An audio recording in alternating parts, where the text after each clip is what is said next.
It's the 2022 World Cup.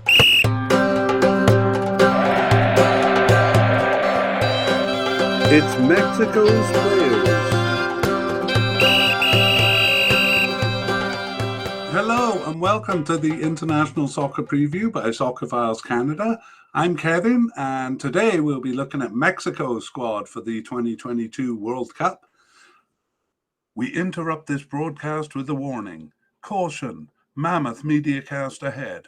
Mexico has 67 players on the slate, so the mediacast runs almost 3 hours. We recommend listening in smaller bites or on higher speeds.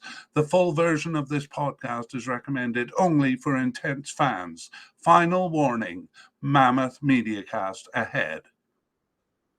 Now, back to the regular programming. This preamble is going to be the same for every mediacast we do for the Players series. So those familiar with it might want to jump ahead, I would say about 3.5 minutes to where we begin talking about the team. For YouTube watchers, there's a timestamp toward the bottom of the show notes that you can go on and click to go directly to that point. And for podcast listeners, it's in the show notes also. For those looking for a quick version of this, you can skip to near the end of the mediacast. I'd say the last 10 minutes where we summarize the likely starters. Just prior to that, with about 20 minutes remaining, we'll have some discussion on the squad. So we talk about the main issues with the squad, how we see their overall strength, and some of the player issues like the new players coming in, injured players, players on their way out, stuff like that. And we have these times in the show notes too, so you can go directly to them. We will also be editing this mediacast into a shorter version for those who are just looking for more of an overview. For those looking for a deeper dive, you've come to the right place. We go through the players and how likely they are to make it to the final squad. We explain why we think so and give some information on their history and their current standing with the squad. So the way we do this is by organizing the players into their designated position. And we are aware that these are a little bit artificial since players don't always play in the position that they're designated to. Nevertheless, it's a good way to organize the discussion. And then we go through the players and share some of the data we've collected in our files. And using that data, we try to predict how likely the player is to make the team, make the final squad, based mostly on their recent participation. And we categorize them into definite, likely, possible but unlikely, and seems to be off the squad. We also mention big players who have recently retired and make note of those who are currently injured. We'll also try to determine at the end of the podcast which players we think will be starters and which will be substitutes. Right, for those following on YouTube, we have a very simple graphic where we list the names. You can actually see the names of the players as we go through them. And for the podcast, it's actually the same broadcast. But for listeners, we're going to try to repeat the names a few times so that you can become familiar with the player's name and have a sense of familiarity when they step onto the field. And that's as much as we can do at this point.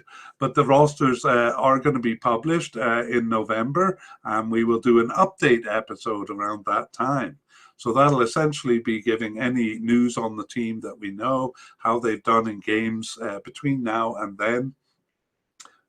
Friendlies mostly, and going over our predictions, maybe updating them based on new information we have, and looking at the rosters to reveal which players were selected for the preliminary and the final squads. So keep your eye out for those update podcasts or those update mediacasts, probably coming in mid-November, early to mid-November. All right, let's move on to talk about Mexico.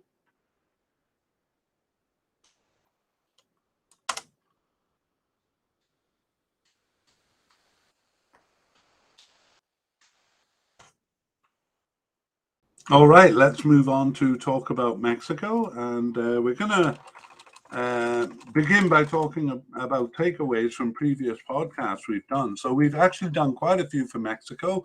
One was for the Gold Cup in 2021. That was just a team podcast, and probably not that relevant to this podcast, but we did at the beginning of World Cup qualifying in September 2021, did a player overview, kind of like this one. And then halfway through, we did kind of a quick update podcast on the team as it was after, I think, 8 of their games. So that one's good. It's a nice short one, just overviewing the players. And here are a couple of things that we took out of those podcasts. So first of all, Mexico has a huge pool of players to choose from. They've often had 2 tournaments in a summer season. So often when they've had a Gold Cup tournament for CONCACAF, they've also had another tournament to play. In the past, that was the Copa America, which they often participated in. In 2017, it was the Confederations Cup. I think that was true in 2013 also. And in 2021, it was the Olympics. So there they used a few starting players because they were allowed, I think, 3 allowable overage players. And a lot of their younger players played in that Olympic tournament. Yeah, so that's the first issue, is a huge pool of players to choose from. Consequently, that makes it difficult to determine who their A team actually is. We kind of think that most of the players who started in the Gold Cup was their A team. But then, as we just said, a lot of their youngsters and a few select players were missing from that squad. So we're not really sure if they were if they were considerations for the A team. So, for example, in the Gold Cup, goalkeeper Tavares was the starter and played all 6 games. But Ochoa, who's the usual starter, was playing in the Olympics. So at the beginning of qualification, we were a bit unsure who the starter would be. But my partner, Connor, predicted it right and said Ochoa would come straight back in as the starting keeper, and so he did. But again, it kind of makes it a little bit difficult to tell who is their starting team. And we'll find out through, yeah, we'll actually come back to that later at the end of the podcast to see if the World Cup qualification choices kind of reveal to us who their real A team is. Okay, the third point was that they're a hard team to break into. So we see a lot of players who look promising, but then simply drift off the team.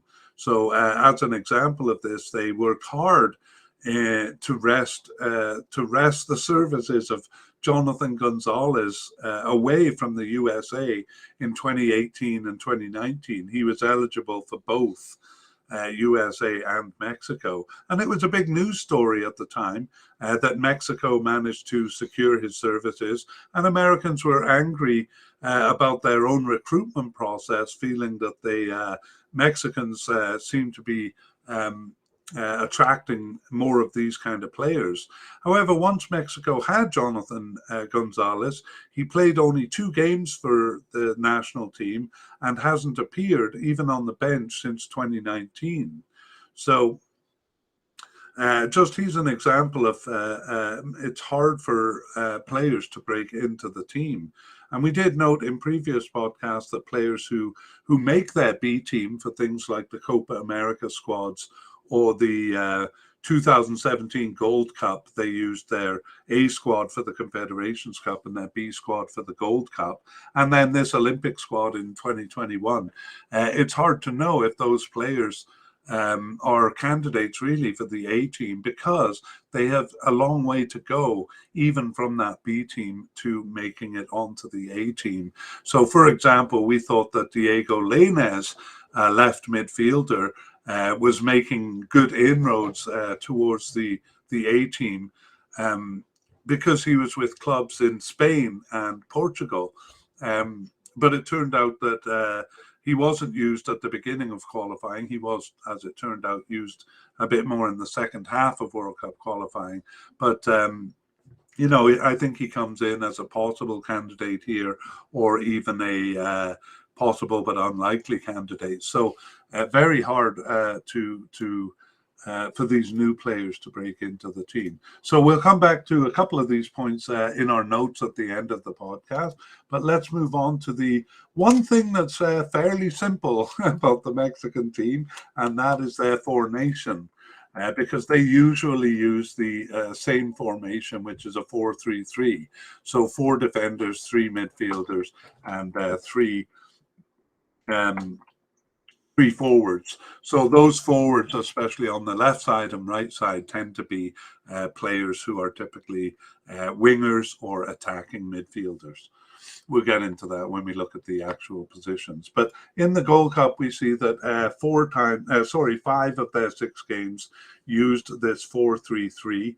And oddly, they seem to kind of throw out a wacky formation whenever they play Canada, because it was a 3-2-2-2-1 in Game 5 against Canada, but they won the game. So I guess whatever works. That pained me to say that. In World Cup qualifying, we see they actually started with 2 kind of various formations, still 4 defenders, but a 5-man midfielder, and 1 attacker, one forward, a single forward. So a 4-2-3-1, and that was against Jamaica, I think. Yes, Jamaica, and then a 4-1-4-1 against Costa Rica in Game 2. And then they went back to a 4-3-3 for the remaining 12 games, all except Game 8 against Canada, where they changed it up to a 3-5-2. So just 3 defenders there in a new formation. They lost that game, by the way, in what we call the Azteca. We froze them out for that game and managed to win. Since the end, or towards the end, I've ignored a couple of friendlies that were played during the World Cup qualifying, and we have friendlies, 5 friendly games to look at and 2 Nations League games. They finished the World Cup qualifying in March, and so these friendlies and nation games were after that, most of them in June. And we see a couple of different formations, but 3 of the 5 friendlies were the 4-3-3, and then both of the Nations League games were the 4-3-3. Now we don't. We should point out here that they did actually change personnel quite a bit. So the players who normally we consider in the starting lineups played a couple of these games, but there was a lot of trials for kind of B team players or players who hadn't seen a lot of field time, used quite a bit in these friendlies. And even in the Nations League games, less of a surprise in the first game, which was against Suriname, because I think they could afford to experiment a little bit. But the second game too, away in Jamaica, didn't manage to bring out what seems to be their A squad, although a few of the key players were there. So a lot of experimentation. That threw us into a bit of a doubt as to whether they were reconsidering some of the starting players and giving these players, a legitimate shot at making the squad in 2022 for the World Cup, or whether they're just kind of building up their bench and their pool of players. So a bit difficult to say. Okay, well, we're going to move on to talking about the squad in particular. So we begin with manager Gerardo Martino. And, I don't know why I have that in my graphics, just fixing up the graphics, folks. And we're back on track. Gerardo Martino has been their manager since 2019. So one of the kind of longer term managers of Mexico, who at least for a period were kind of switching managers fairly quickly. Now they seem satisfied with Gerardo Martino, and he has led them through the 2019 and 2021 Gold Cups, and they won the first of those and came second in the 2021 version. Prior to that, he kind of switches back and forth from being a club manager to a national manager. And prior to Mexico, he was with Atlanta United in the USA, and I think they were quite successful. And before that, from 2014 to 16, he was Argentina's manager. He is Argentinian himself. And so he guided them through the 2015 Copa America and the 2016 Copa America Centenario. And before that, he was a manager of Barcelona in Spain and Newell's Old Boys in Argentina. So pretty big clubs there. And I would say his kind of fame rested went on his management of Paraguay's national team from 2006 to 2011, because he saw Paraguay, despite actually a bad performance in the 2007 Copa America, they reached the quarterfinals of the 2010 World Cup, and they reached the final of the 2011 Copa America. So very good results for Paraguay there, and obviously that earned him the kind of credibility for Newell's Old Boys and for Barcelona in Spain. So a well-decorated and storied manager, Gerardo Martino, and he will lead them through this World Cup. Okay, moving on to goalkeepers. I'm going to start by just listing the candidates. Gives me another opportunity to say their names for the listeners. So we have as a definite Guillermo Ochoa. Guillermo Ochoa, a definite candidate. Now we have three likely candidates, so one of them will have to go. Alfredo Talavera, a likely candidate. Rodolfo Cota and Carlos Acevedo, all three of them likely, and we'll tell you why soon. We have a possible candidate in David Ochoa, and then possible but unlikely in Jonathan Orozco. Okay, so those are the players on the slate that we will be looking at. So we'll go back to the beginning and talk about Guillermo Ochoa. So he's a real veteran with the squad. And I'll first of all tell you why we think he's definite. It's because he started 15 of their 22 games since the 2021 Gold Cup. He was on the bench for one and not selected for 6 others. So not selected towards the end there. We'll come back to that in our summary of this section. Guillermo Ochoa has been with Mexico since 2005 and has 129 caps. And he is currently 37 years old. So and we're going to see actually there are a number of players who have played in Europe and recently moved back to Mexico. So he's the first of these. Came back to Mexico to play for Club America since 2019, and that's actually his second stint with Club America because he left them in 2011 to go and play in Europe. Before he came back, though, he was with Standard Liège in Belgium and Malaga in Spain, and started with Ajaccio in France. And as far as the national team goes, his first tournament was the 2004 Olympics, so he has kind of a bit of a history with the Olympic team. And in terms of the senior team, the 2005 Gold Cup. However, he was always on the bench for the Gold Cup for quite a while because Jose Corona, or Jose de Jesus Corona, was basically the starting keeper, always ahead of him for a while. A couple of keepers kind of came and went, but we won't get into those details. And it took actually until the 2014 World Cup. No, he actually started all games in the 2009 Gold Cup, and he was slated as a starter for the 2011 Gold Cup, but he was tested positive for drug use and suspended there. So, but the Gold Cup, the 2014 World Cup, he was the starter.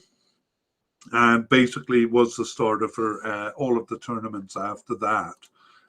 But as we saw in 2021, he, instead of being selected for the Gold Cup, was selected for the Olympic squad as one of their overaged players. So we were curious if he was still the starter after Talavera had started all the games in the Gold Cup in 2021. But then he came back in and immediately was the starter for the World Cup qualifying games. Let's move on to Alfredo Talavera. So he is also a real veteran.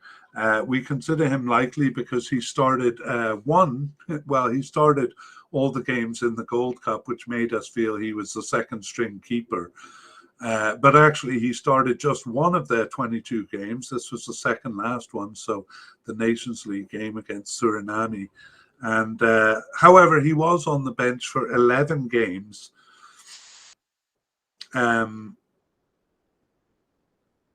Yeah, he was on the bench for 11 games. I have a bit of contradictory information I was trying to work out in my head there. So Alfredo Talavera is 40 years old, and he's been with the national team since 2011. But actually, 38 caps is not a lot of caps in that time. But that suggests he was the backup keeper. He was kind of on the bench most of the time.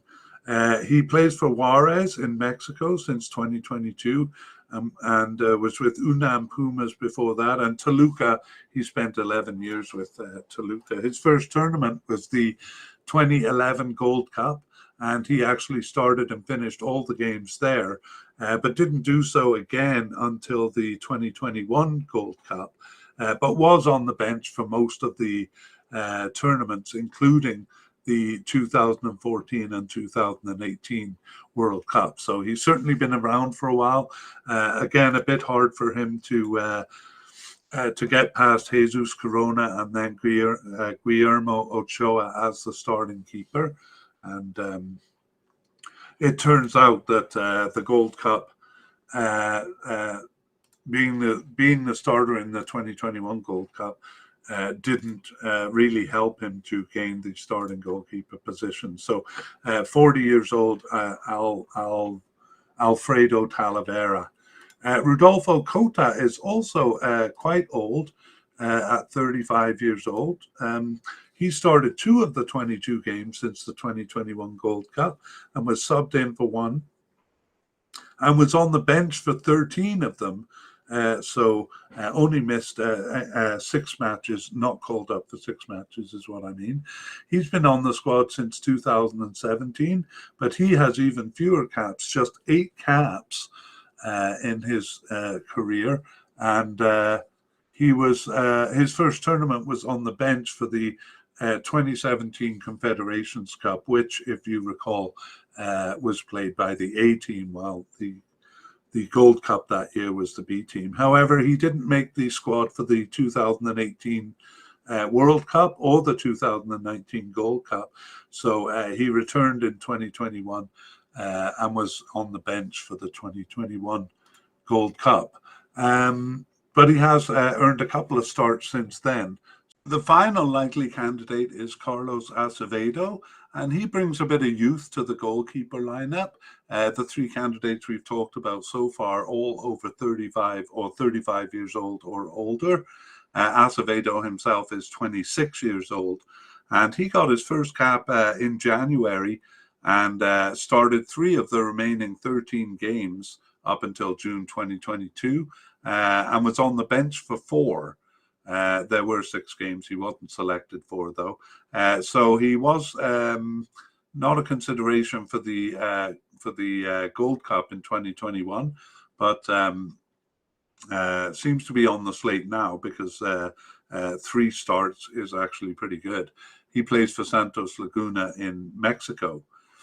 On the possible level is David Ochoa. So David Ochoa got his first appearance on the bench in April 2022, but he started none of their remaining 6 games, but was on the bench for 3. So he plays for DC United in the United States and is just 21 years old. yet to earn his first cap.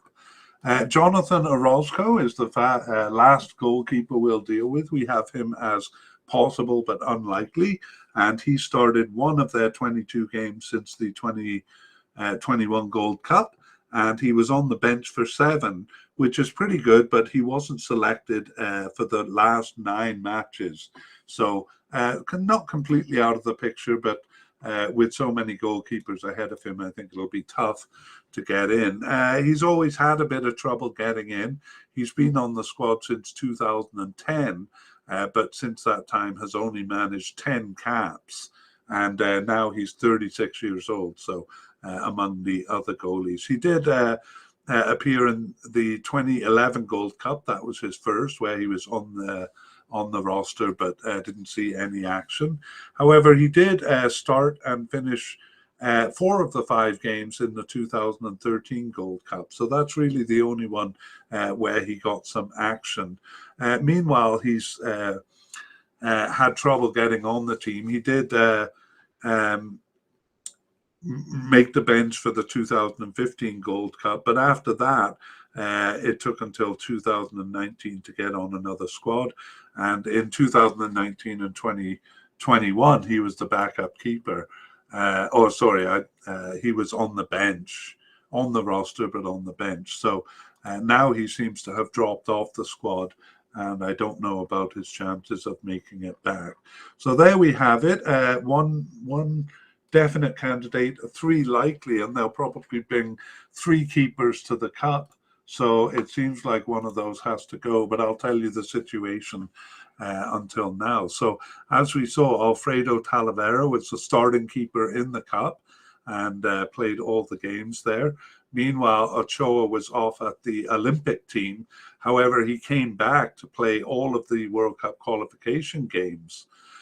And then with the friendlies and Nations League games at the end, actually Acevedo did well. He played the first and last friendly and also one of the Nations League games. And really they kind of varied. All 3 other goalies, Ochoa, Talavera and Cota, each played one of the friendlies, and Cota also one of the Nations League games. So I don't think that amounts to much of a challenge for Ochoa, although he did just play one of the last 7 games. But I think kind of like the Olympics, he'll come back and be the starter. We'll talk a bit more about those speculations at the end. But it looks like Acevedo is making some inroads there, which is good because they're going to need some youth in the goalkeepers.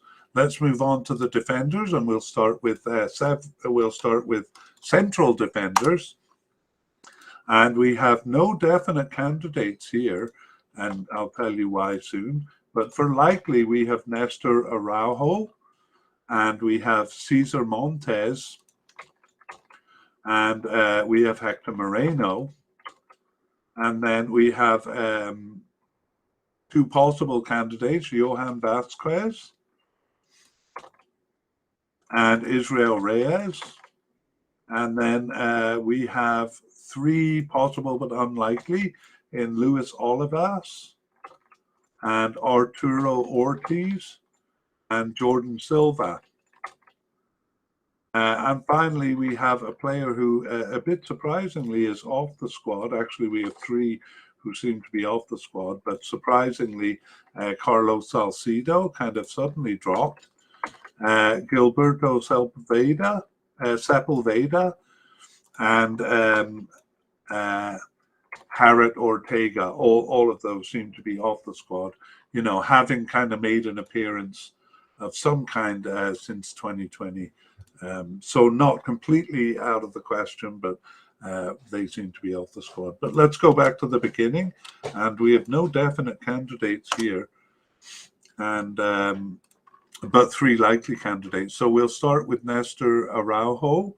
Nestor Araujo has started 11 of their 22 games, so just half of them, and was on the bench for 3 and not selected for 8 matches there, including the last 2. But a lot of the kind of starting players didn't play in the friendlies is understandable. A bit surprising that they didn't play in the Nations League games, but there we have it. We can almost view those Nations League games as kind of the level of friendlies as far as putting out the A team goes. Okay, Nestor Araujo has been on Mexico's team since 2011 and has 60 caps and 3 goals and is 31 years old. And again, another player who was in Europe but came back to Mexico. So he came back to play for Club America in 2022, but prior to that was with Celta de Vigo in Spain from 2018 to 22, and with Mexican teams before that, Santos Laguna and Cruz Azul. His first tournament was the 2012 Olympics, actually, and Mexico won the gold medal, but I've just realized I made a mistake, and his first tournament was the 2011 Copa America, where he was actually the starter, but he did play in the Olympics. However, after that, he was kind of off the team for quite a while, or at least not selected for tournaments. So after 2012, the 2016 Copa America Centenario, 4 tournaments later, was the was when he reappeared, and kind of similar. He wasn't on the 2007. Oh, okay, he was on the 2017 Confederations Cup squad, so that was why he wasn't on the Gold Cup squad that year. However, he was not on the World Cup squad in 2018 because he was injured, but he has started the 2019 and 2021 Gold Cups. So fairly standard in there, but not always a starter and not always picked for the squad. Nestor Araujo, just 11 of their 22 games, so we considered him likely rather than definite. But nevertheless, he'll be a consideration as a starter. Similarly, Cesar Montes has started 12 of their 22 games and was on the bench for 1, but he wasn't selected for 9 matches. Himself. He's the youngest of the 3 we'll be talking about. So he's 25 years old and is kind of making his way into the squad. He's been with Mexico since 2017 and has 27 caps and 1 goal, and is, as I said, 25 years old. He plays for Monterrey in Mexico, and his first tournament was the 2017 Gold Cup, where he was subbed in. However, that was a B team, if you recall. The A team was the Confederations Cup, and so it didn't earn him passage on to the World Cup team in 2018. In 2019, he was a sub for the Gold Cup, and I'm just going to check if he was on the Olympic team here for 2021, because he wasn't on the Gold Cup squad, and yeah, he was on the Olympic team. That's what I thought. So, yeah, working his way into the team. And as I say, 12 of the 22 games. So that's looking good for him. And again, here too, they need to add a bit of youth, because Nestor Araujo and especially Hector Moreno are going to age out fairly soon. We'll move on to talking about Hector Moreno now. He started only 6 of their 22 games since the 2021 Gold Cup, and he was subbed in for 1 and on the bench for 5. And I consider him almost like a semi-retired player. Not quite on the bench, because he does start some matches, but he just kind of starts here and there. And that may be because he's getting older now at 34 years old. And he's been with Mexico since 2007. At times, he's been the captain, but I don't think he's consistently been the captain. Just at times, like in the 2021 Gold Cup, he was the captain. Perhaps because Ochoa was away, but not that sure about that. So since 2007, he has 124 caps and he plays for Monterrey in Mexico. And one of the players, their only player, as far as I know, who has experience in Qatar, which might come in useful. He played for Al Gharafa in Qatar from 2019 to 21, so perhaps bringing a bit of unique experience as the team prepares to play the World Cup in Qatar. Before that, he was with Real Sociedad in Spain and with Roma in Italy and PSV Eindhoven in the Netherlands. So he's been in Europe for quite a while, a couple of teams beyond the ones I've mentioned there. His first tournament was the 2010 World Cup, despite having started with the team in 2007, and he was a starter in that cup. No, he wasn't a starter. He started a couple of games in that cup. But he was a starter in the 2011 Gold Cup and in several of the tournaments a lot. In 2015, he was injured, so didn't play in either of the two tournaments, Copa America or Gold Cup, that year. And otherwise, he's pretty much always been there, but not always as a starter. In the 2019 Gold Cup, he only gained a starting position towards the end of that cup.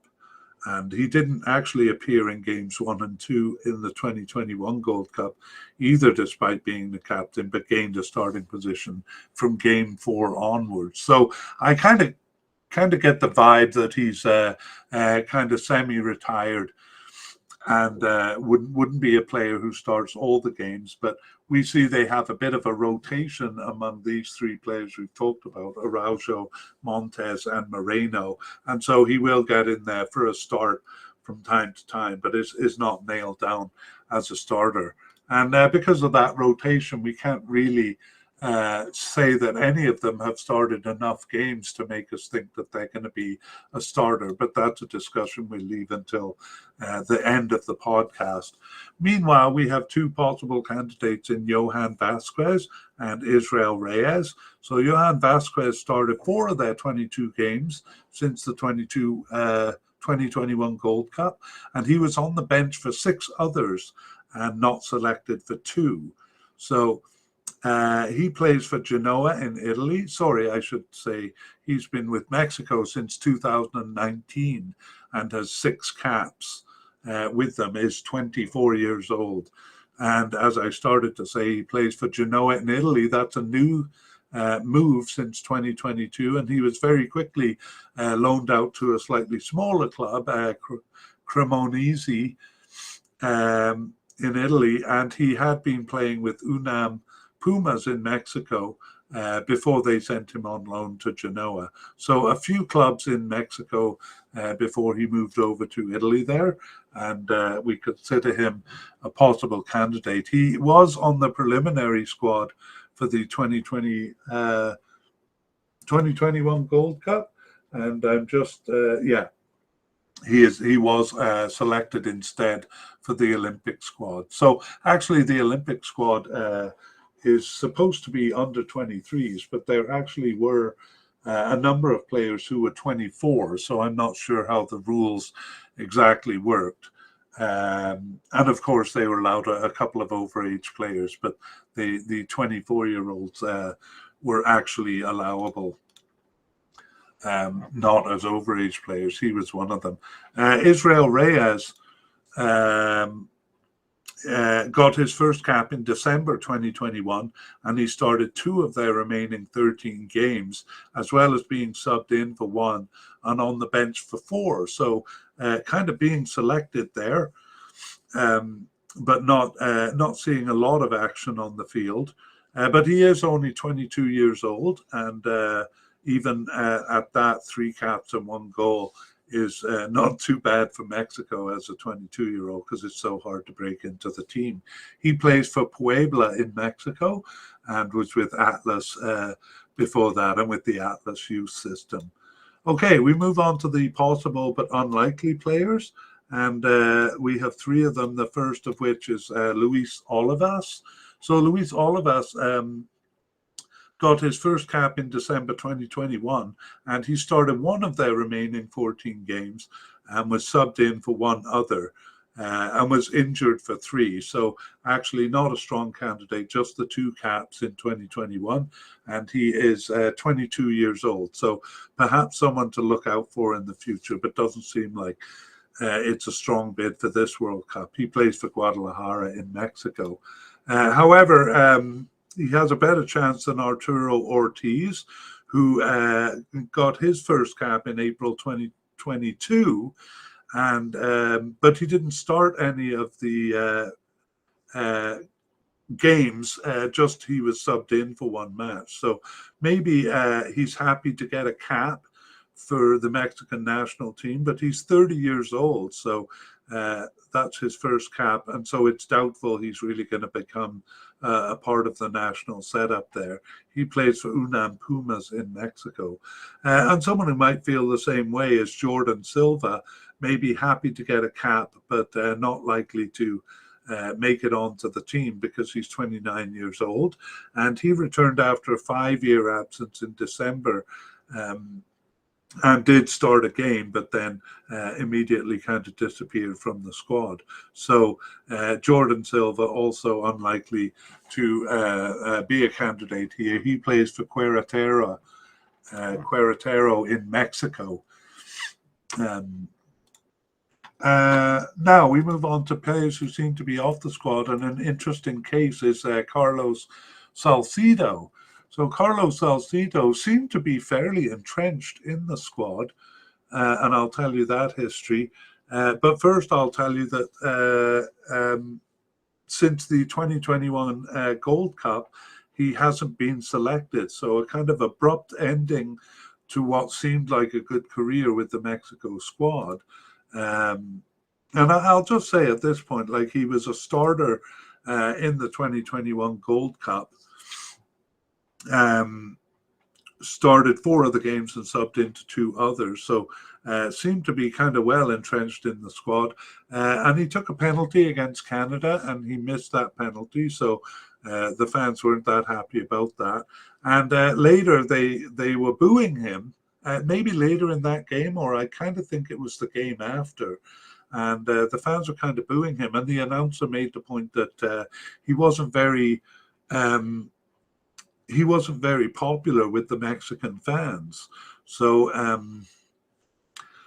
I mean, maybe that has come to fruition, or maybe there's some other reason, but he hasn't been selected since that Gold Cup. But I'll give you a bit of his history just to let you know that he was quite entrenched. He started with Mexico in 2015 and got 48 caps. And he's only 29 years old right now. He plays for Juarez in Mexico. I won't go through his club history, but he did spend a bit of time in Europe, in Frankfurt and Italy. Frankfurt in Germany and Italy. And ever since the 2017 Confederations Cup, if you recall, that was the A team. He was a starter on that team, and was started and finished all 4 games in the 2018 World Cup. And then he went on to be a starter in the 2019 and 2021 Gold Cup. So a real surprise that he was kind of left out in the cold after the Gold Cup there. And I wonder if there's a way back for him, I guess, depending on what the issue really is, which again may have something to do with that being booed, or the feelings Mexicans have towards him, maybe dislike him. But yeah, I would be surprised to see him back. But, you know, he's still playing club soccer. He's 29 years old, so there is the possibility. Okay, that took too long. We'll move on to Gilberto Sepulveda. So Gilberto Sepulveda didn't start any of their games, 22 games since the Gold Cup in 2021, but he was on the bench for 4. However, he wasn't called up for the last 14 matches. So he's still young, 23 years old, and he got his first cap in 2020 and has 5 caps, and played for Guadalajara in Mexico. So he was part of the 2021 Gold Cup squad, and he subbed into 2 games. But as I say, hasn't been used that much afterwards. But young enough that he, could make it back onto onto the team, although he doesn't seem to be being groomed towards a position for this World Cup squad. Finally, we have Harit Ortega, and he got his first and only appearance with a start in an October 2021 game. However, he wasn't called up after that, so it doesn't look likely. But he's 22 years old, so we may see him in the future. So let's summarize with the story of centre backs. We've introduced a lot of players there, and I'll tell you how things have gone. So Araujo and Morena also, and Carlos Salcido rotated the position in the cup. The two defensive positions, those three rotated, kind of coming in and out. As we saw, Salcedo dropped off the squad rather abruptly, but Cesar Montes seemed to have taken over his role in that three-man rotation, and even a slightly bigger role, because Araujo and Montes seem to be the standard pairing in World Cup qualification games, with Moreno coming in, but only for a few games. And then, oddly, about halfway through, in the lead up to their two toughest games, so away in USA and away in Canada, they suddenly switched the central defenders to Vasquez and right back Dominguez for those two games. So I gotta say, I found that a bit odd. It seems to be the worst timing to try out kind of new players in the position.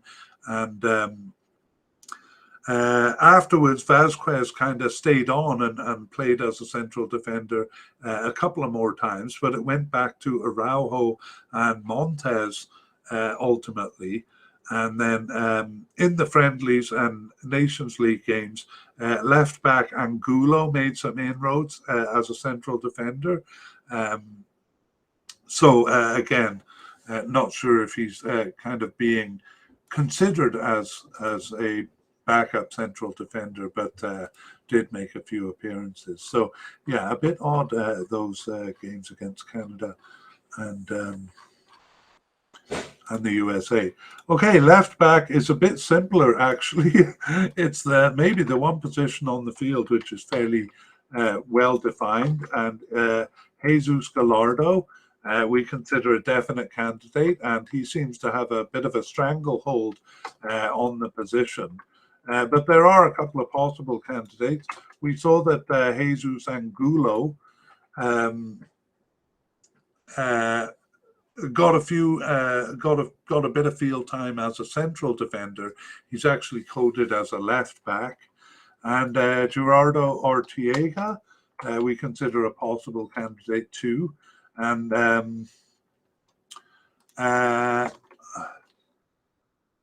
I think possible but unlikely is Jonathan Gomez and Osvaldo Rodriguez and Emilio Lara. All three of those players possible but unlikely. So we'll go back to the top with Jesus Gallardo, and he started 13 of their 22 games as the left back since the 2021 Gold Cup. In something, when they change up the 4-3-3 formation, he might move up to the midfield in the 5-3-2 formation, for example. Or sorry, 3-5-2 formation. Anyway, started 13, was subbed in for 2, and on the bench for 4. So just 3 matches he was not called up for. So a real staple in the squad.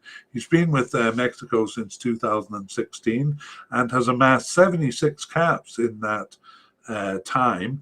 And he's still 28 years old, so doing well there. And he plays for Monterrey in Mexico. He has remained in Mexico for his whole career. 4 years with Monterrey now, and 4 years with UNAM Pumas before that. His first tournament was the 2017 Gold Cup, where he was a starter, and he's basically been a starter ever since, even in the 2018 World Cup. And we saw in 2021, actually, that he didn't start the first game, But in game 2, he resumed his starting position. Interestingly, it was Osvaldo Rodriguez, who we consider now possible but unlikely, who started that tournament in 2021. So fairly, or I would say very strongly established in the position, and it doesn't look like he'll be ousted. But there are a couple of possible candidates. Jesus Alberto Angulo started 5 of the 22 games since the 2021 Gold Cup. 4 of those were among the last 6 games, so those friendlies and Nations League games. Otherwise, he wasn't selected, so not really selected much for the World Cup qualification games. He has 11 caps since 2018 and is 24 years old, and he plays for Tigres in Mexico since 2022, a recent move from Atlas in Mexico. So again, he's played kind of friendlies and Nations League games, so that doesn't give him a strong bid for the World Cup squad, and indeed other squads, because he didn't make the 2019 Gold Cup, and for the 2020-21 squad he was with the Olympic team, so hasn't had a tournament yet.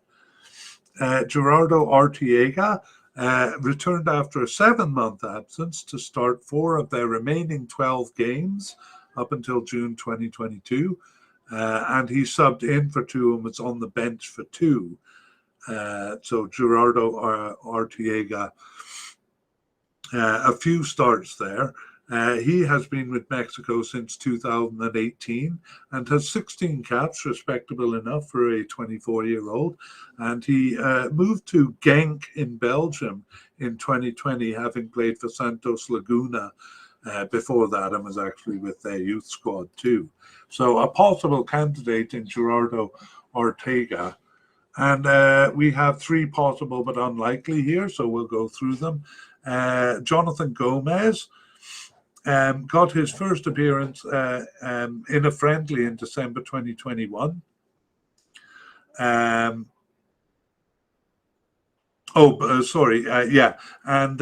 basically hasn't been selected since May 2022, not selected for any of the last games. The interesting thing about Jonathan Gomez is he was yet another player rested from the USA, so he actually played a game for USA in 2021. That must have been a friendly, because if it was a qualifying game or anything like that, he wouldn't have been allowed to play for Mexico, but he did. And he's actually just 19 years old, and yet another player Mexico managed to take away from the USA, he being eligible for both teams. He's actually with Real Sociedad in Spain now, just their B team. So definitely a player to keep an eye on for the future. I mentioned Osvaldo Rodriguez. He was a starter in the 2021 Gold Cup, but he lost his starting position when Gallardo came back in. Since then, he started 2 of their 22 games since the 2021 Gold Cup, but he was on the bench for 6 others. And the reason I have him as not likely, though, is that he wasn't selected for any of the last 13 matches. So kind of seemed to be making inroads into the team around 2021, but now has not been heard of for a little while. So 2021 was his first cap, actually. He has 7 caps and 1 goal and is 26 years old and plays for Leon in Mexico, and before that Pachuca, but he's been with Leon since 2016. So as I said, starter in the 2021 Gold Cup. That was his first tournament, and difficult to say whether he'll find his way back to the squad here with so many players for them to consider. Finally, we have Emilio Lara as possible but unlikely. Doesn't have any caps for the national team, but appeared on the bench in December 2021, but hasn't appeared since. So very unlikely, but only 20 years old and plays for Club America in Mexico. So we may see him down the road, but it looks like this World Cup will be too soon for him. And we'll finish this section on left backs by describing the situation. And really, the situation is that the position belongs to Jesus Gallardo. So we saw Osvaldo Rodriguez started the Gold Cup in the position, but Gallardo quickly reassumed. And for most of the World Cup qualification games, it was Gallardo playing, with Luis Rodriguez, the right winger, coming over once, and Arteaga, Gerardo Arteaga, who we talked about, starting 3 times, and that was near the end. Even in the friendlies and Nations League, it was mostly Gallardo, but Arteaga again came in once, and Aguirre twice. So again, Angulo, who we talked about here, was got his starts more as a central defender. All right, let's move on to right backs, and we'll start by going through the names. And we have a likely candidate in Jorge Sanchez, but hold on a minute. We also have to put him as an injury risk, which is a bit of or kind of a loss for Mexico here, as he was making his way into being the starter, or so it seemed. But we do have Luis Rodriguez, who we consider possible, and he was the starter for a while, but we'll tell you why he's been kind of demoted to the possible level, along with Kevin Alvarez and Julio Cesar Dominguez, and Julian Araujo, all possible candidates there. And then, as possible but unlikely, we have Salvador Reyes, and we have Miguel Lagun. What am I talking about? Miguel Leun as a player who seems to be off the squad, as is David Ramirez, who I also think has an injury tag on him. Okay, let's go back to the beginning and talk about Jorge Sanchez. So he started 9 of their 22 games since the 2021 Gold Cup, was subbed in for 1 and on the bench for 3, including the last 4 matches. But then I realized he had injury, a knee injury, and his return date is unknown, which is kind of bad news because that may mean that he's out for the Cup. So he has done well to kind of quickly move, to quickly make a bid for the starting position as right back. He's been on the team since 2019, but has 24 caps and 1 goal, and is 25 years old. So he plays for Ajax in the Netherlands. He moved over to them in 2022 from Club America. He's actually never been involved in a tournament. He was selected for the final squad for the 2019 Gold Cup, but was injured before the tournament. And then he was with the Olympic squad for instead of playing in the 2021 Gold Cup, although I imagine he might have, or he might have made the team in 2021, because he seems to have done seem to have been regularly selected after the Gold Cup. I say that, but he only started 9 of their games. But this position is really a bit up in the air. And by comparison, Luis Rodriguez, who kind of held the position regularly, has only started 4 of their games since the 2021 Gold Cup. So Jorge Sanchez kind of has 9 starts, and Luis Rodriguez has 4, which makes me think that Jorge Sanchez might be moving into the position. But we'll continue on with Luis Rodriguez. He started 4 of their games since the Gold Cup, was subbed in for 1 and on the bench for 2, but not selected for 15, including the last 10 matches. So a bit like Carlos Salcido there, because we'll see he looked like he was becoming entrenched in the team, and then suddenly is not being selected anymore. He's been with Mexico since 2015, Luis Rodriguez, and has 38 caps and 2 goals, and is 31 years old. And he's been with Tigres in Mexico since 2016, and other clubs in Mexico before that.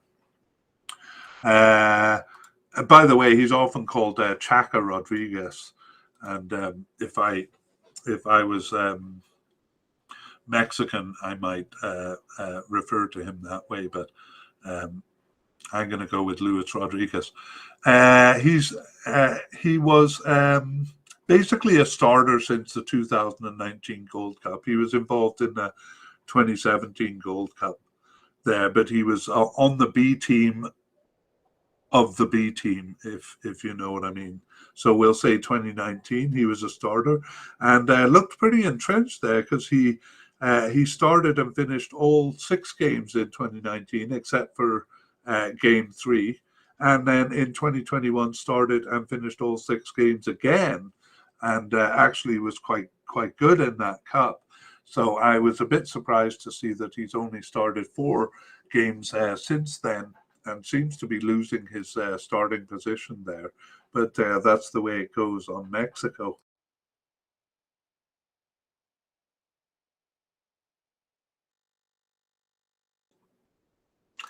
Kevin Alvarez has emerged as a bit of a candidate, a possible candidate here. He started 3, including the last one, of their 22 games since the 2021 Gold Cup, and was on the bench for 1. Or maybe I'm overstating the case a little bit there. He's been on Mexico's team since 2021 and has 5 caps and is 23 years old. He plays for Pachuca in Mexico. And he was on the roster for the 2021 Gold Cup, but was on the bench for all 6 games there. But a very new player to the squad, and especially since the starting position seems to be in flux. He seems to be getting a couple of starts, maybe to see if he can be a candidate for the position, but far too soon to say that yet. And he'll do well to make the World Cup squad amongst this tough competition.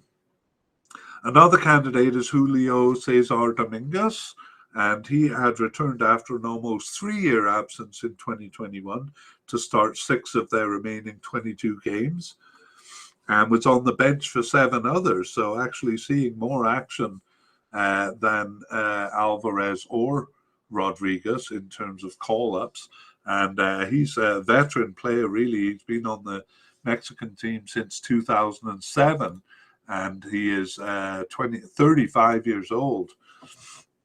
But he's kind of been on and off the team, inconsistently inconsistent, because he returned in 2014 after a 5-year absence, and then in 2018 after a 3.5-year absence, and then this time in 2021 after a 3-year absence. So the only tournament he's actually played in is the 2015 Copa America, where he was a starter, but again has been off the team for long periods. And now back, and back fairly regularly since September 2021. So interesting to see what will become of him.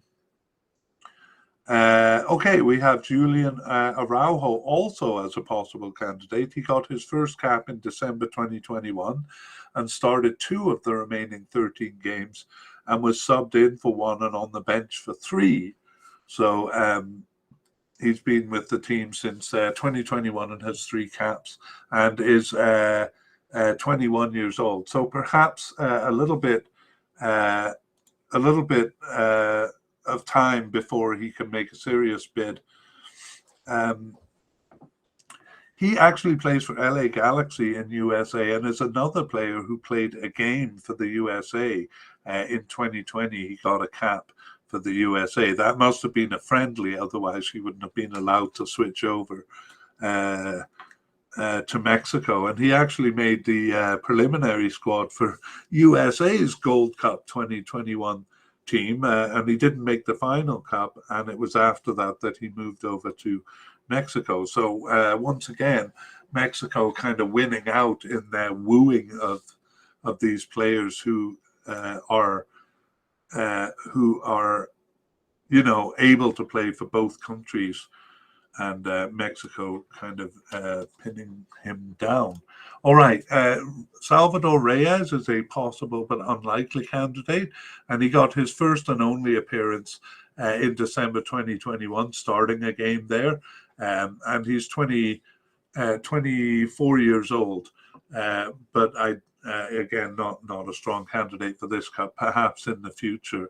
Miguel Layún has kind of been slowly retiring from the team for years, and so we can't thoroughly write him off the slate here, even though he last appeared for the national team in October 2020. He's actually 36 years old.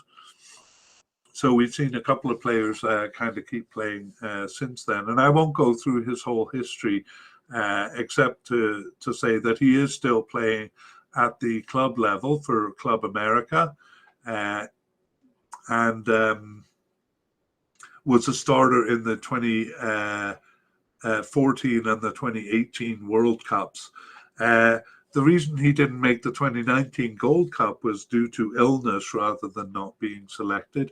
And in fact, he was selected for the 60-man squad, the preliminary squad for the 2021 Gold Cup. So kind of not completely out of the picture, but hasn't played since October 2020. David Ramirez is our last candidate, but he seems to be off the squad. He got his first appearance on the bench in September 2021, but didn't start any of the games. He was subbed in for one and on the bench for one, but then for the last 15 matches wasn't selected. And besides that, I think he is an injury risk, which I would research if he was kind of higher up in terms of possibility. So there we have it, and I'll describe how the situation has gone in this position right away as a summary to this part. So we have Luis Rodriguez holding down the position throughout the cup, and then Sanchez, Dominguez and Rodriguez kind of alternated during World Cup qualification, but it was Jorge Sanchez getting the lion's share of starts. And Kevin Alvarez got 2 starts during the friendlies, and then Sanchez, Araujo, and Aguirre each getting 1. And then in the Nations League games, it was Araujo and Alvarez. So again, those friendlies and Nations League games kind of confusing things a little bit. Are they just trying out players, or are these players who actually, might make it onto the squad and might even be considered starters? But Jorge Sanchez was injured there, so perhaps would have played more of those games, but for his knee injury. But again, a big question as to whether he will be there for the Cup. All right, well, that brings us to the end of defenders, and we move on to midfielders, and we're going to begin with defensive midfielders. We only have one, actually. At the possible level, we have Eric Lira. So I'm gonna lump defensive midfielders in with central midfielders here, and in a 4-3-3, which they usually play, there's really no difference. So Eric Lira got his first cap in October 2021, and he started one of their remaining 16 games and was subbed in for 2 and on the bench for 3 there. So 2021 was his first cap. He now has 3 caps and is 22 years old, and he plays for Cruz Azul in Mexico, has had his whole career in Mexico. So no tournament experience for him, maybe making a bit of inroads into the team, but perhaps not enough inroads to be in this World Cup. But at 22 years old may have a future. Okay, let's talk about central midfielders. And actually, Hector Herrera is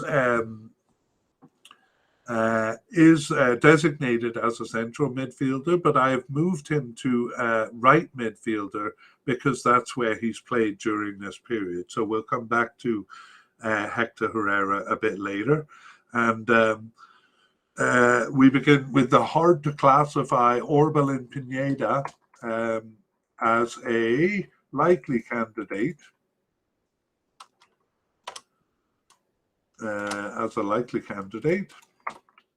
And Luis Romo as a likely candidate also.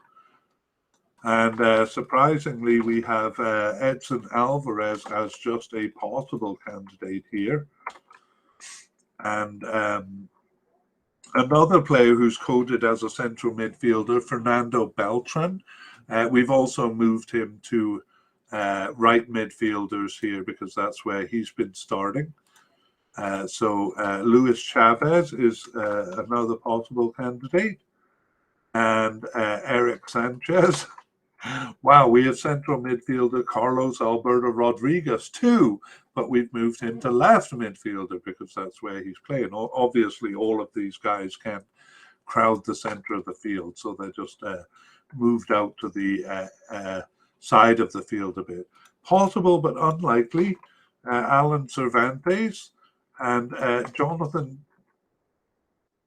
Dos Santos seems to be off the squad. So I'll just go over those again just because there was a lot of interruption. Likely candidates Orbelin Pineda and Luis Romo. Possible candidates Edson Alvarez, Luis Chavez and Eric Sanchez. Possible but unlikely Alan Cervantes. And seems to be off the squad Jonathan Dos Santos. So a lot of kind of changes here. And we'll begin by talking about Orbelin Pineda. So I said a bit difficult to classify. He really moved around a bit. Kind of confusing. The issue was the fact that he replaced Lozano as kind of a left forward. Again, if you imagine a 4-3-3, that would be the forward on the left side. Lozano got injured early in the Gold Cup, and Pineda replaced him, and I've seen him as a more attacking player sometimes, so I was a bit baffled when he was coded as a central midfielder, but he has played central midfielder before, even during this period we're talking about. So he started 4 of their 22 games since the 2021 Gold Cup. However, he was subbed in for 7 and on the bench for 4. So he's been called up quite a bit, not selected for 7 matches, but the amount he's been called up makes him seem a likely candidate to us.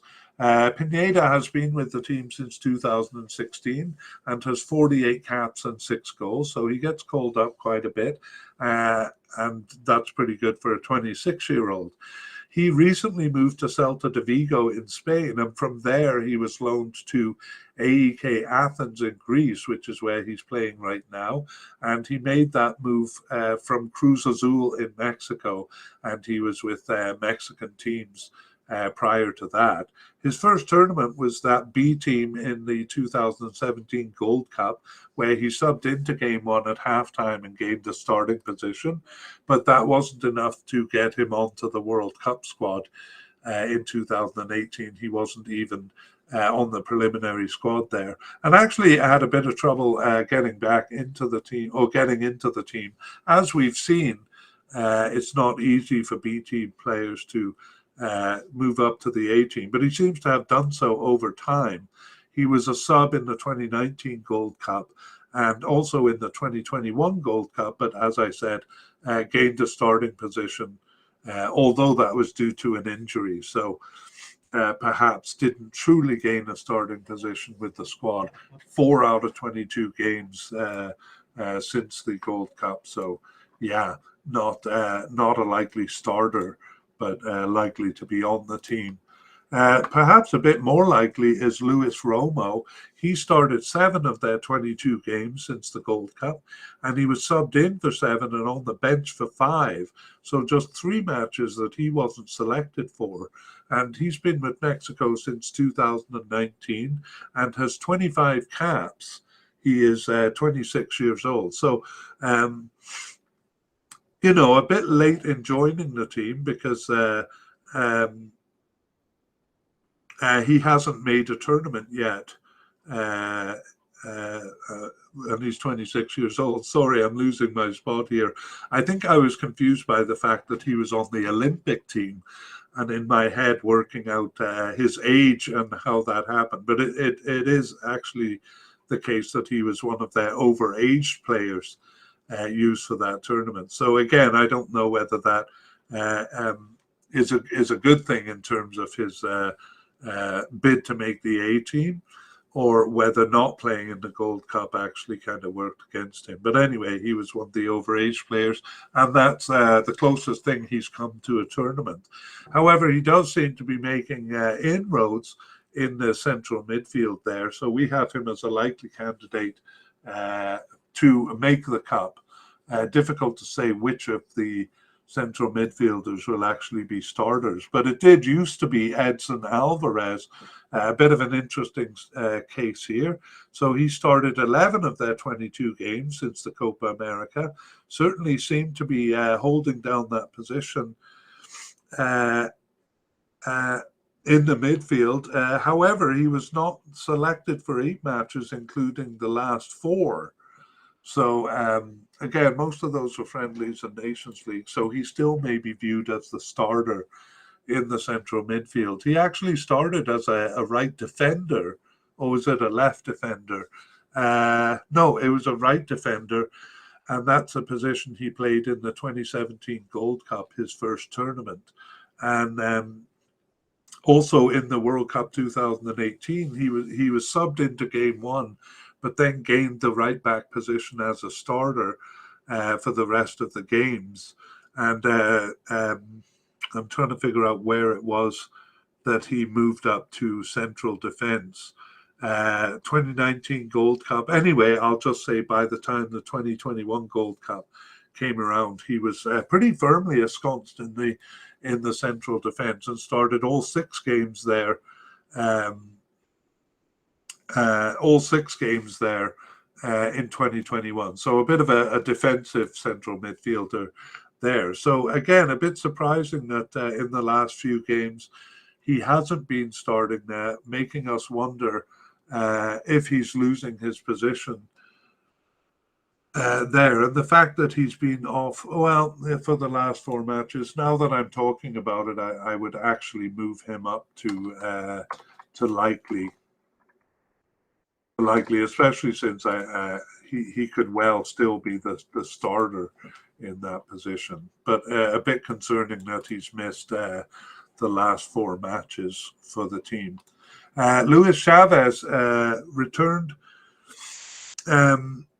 after an 18-month absence. He got 1 appearance in 2020 and then was off the team until 2022 in April, where he started 3 of their remaining 6 games and was subbed in for 1 other.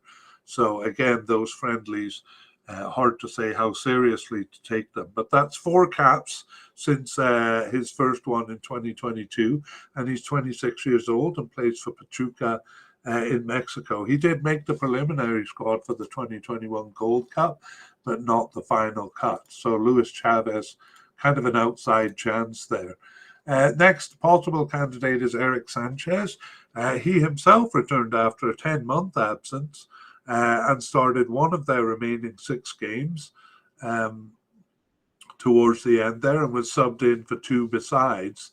And so he's been on the team since 2021 and has 6 caps and is 23 years old. And he was part of the Gold Cup squad. He was subbed into games 2 and 3 there. And and then off the team for a period after the Gold Cup, returning in, I believe it was either March or June 2022. So again, a pretty slim chance, an outside chance.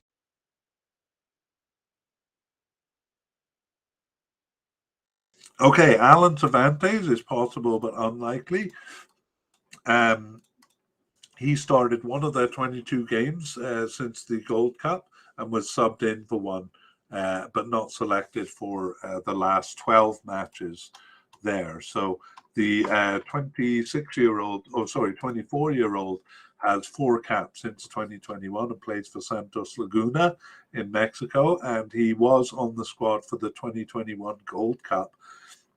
But he appeared only once as a substitute there, so kind of just got onto the team, but it doesn't seem to have stuck. Perhaps a bit surprising for some is Jonathan Dos Santos, as seemingly off the squad because he was part of the World Cup. The 2021 Gold Cup squad. But since then, started only one of their 2022 games and was on the bench for 3 and not selected for the last 12 matches. So seems to be drifting off the squad. I wouldn't be surprised to see him back because he's very experienced with the team, has been on the team since 2009 and has 58 caps and 5 goals and is only 32 years old. So another player who has returned to America. He's been playing for Club America since 2022 and with the LA Galaxy, but he was with Villarreal and Barcelona in Spain. Before that, actually, his youth team was Barcelona. So a very storied player. His father is Zinzinho, who played for Mexico. And actually, Zinzinho died during the 2021 Gold Cup. So it was a really emotional cup for Dos Santos. But he decided to stay, feeling that his father would have preferred him to keep playing rather than quit the team. And he actually played pretty well and gained a starting position for the games after the group stage there. So a bit surprising that he's off the squad now, but perhaps not completely off the squad. And it wouldn't be a shock to see him return, but hasn't been selected for the last 12 matches, as we said. So the situation with central midfield is Edson Alvarez was the central midfielder in the cup, and he was joined by Jonathan Dos Santos in one game when they had a 2-man central defense there. And then mostly Edson Alvarez in World Cup qualification, but Luis Romo came in increasingly, and Guardado, who we'll talk about a bit later, and Herrera both showed up once. And we saw actually Orbelin Pineda played twice as a central defender. So a bit of a mess basically from the second half onwards, with various players playing in the position. And in the friendlies, it was Luis Romo twice, and he also played the position in both Nations League games, making us think that he's making inroads into the squads. But you never know with Mexico. We saw that it looked like goalkeeper Tavares was making it into the squad. And, suddenly Ochoa came back to assume a starting position. So Edson Alvarez might do the same thing here. And even Jonathan Dos Santos, might kind of unexpectedly return as candidates in the central midfielder. Let's move on to left midfielder. Again, keeping in mind that it's a 4-3-3, this would be a more defensive-minded midfielder, and the more offensive-minded midfielders would tend to play as left forwards in this system. Anyway, we're going to look at the candidates here. So Andres or Guardado is still around, but we have him as just a possible candidate.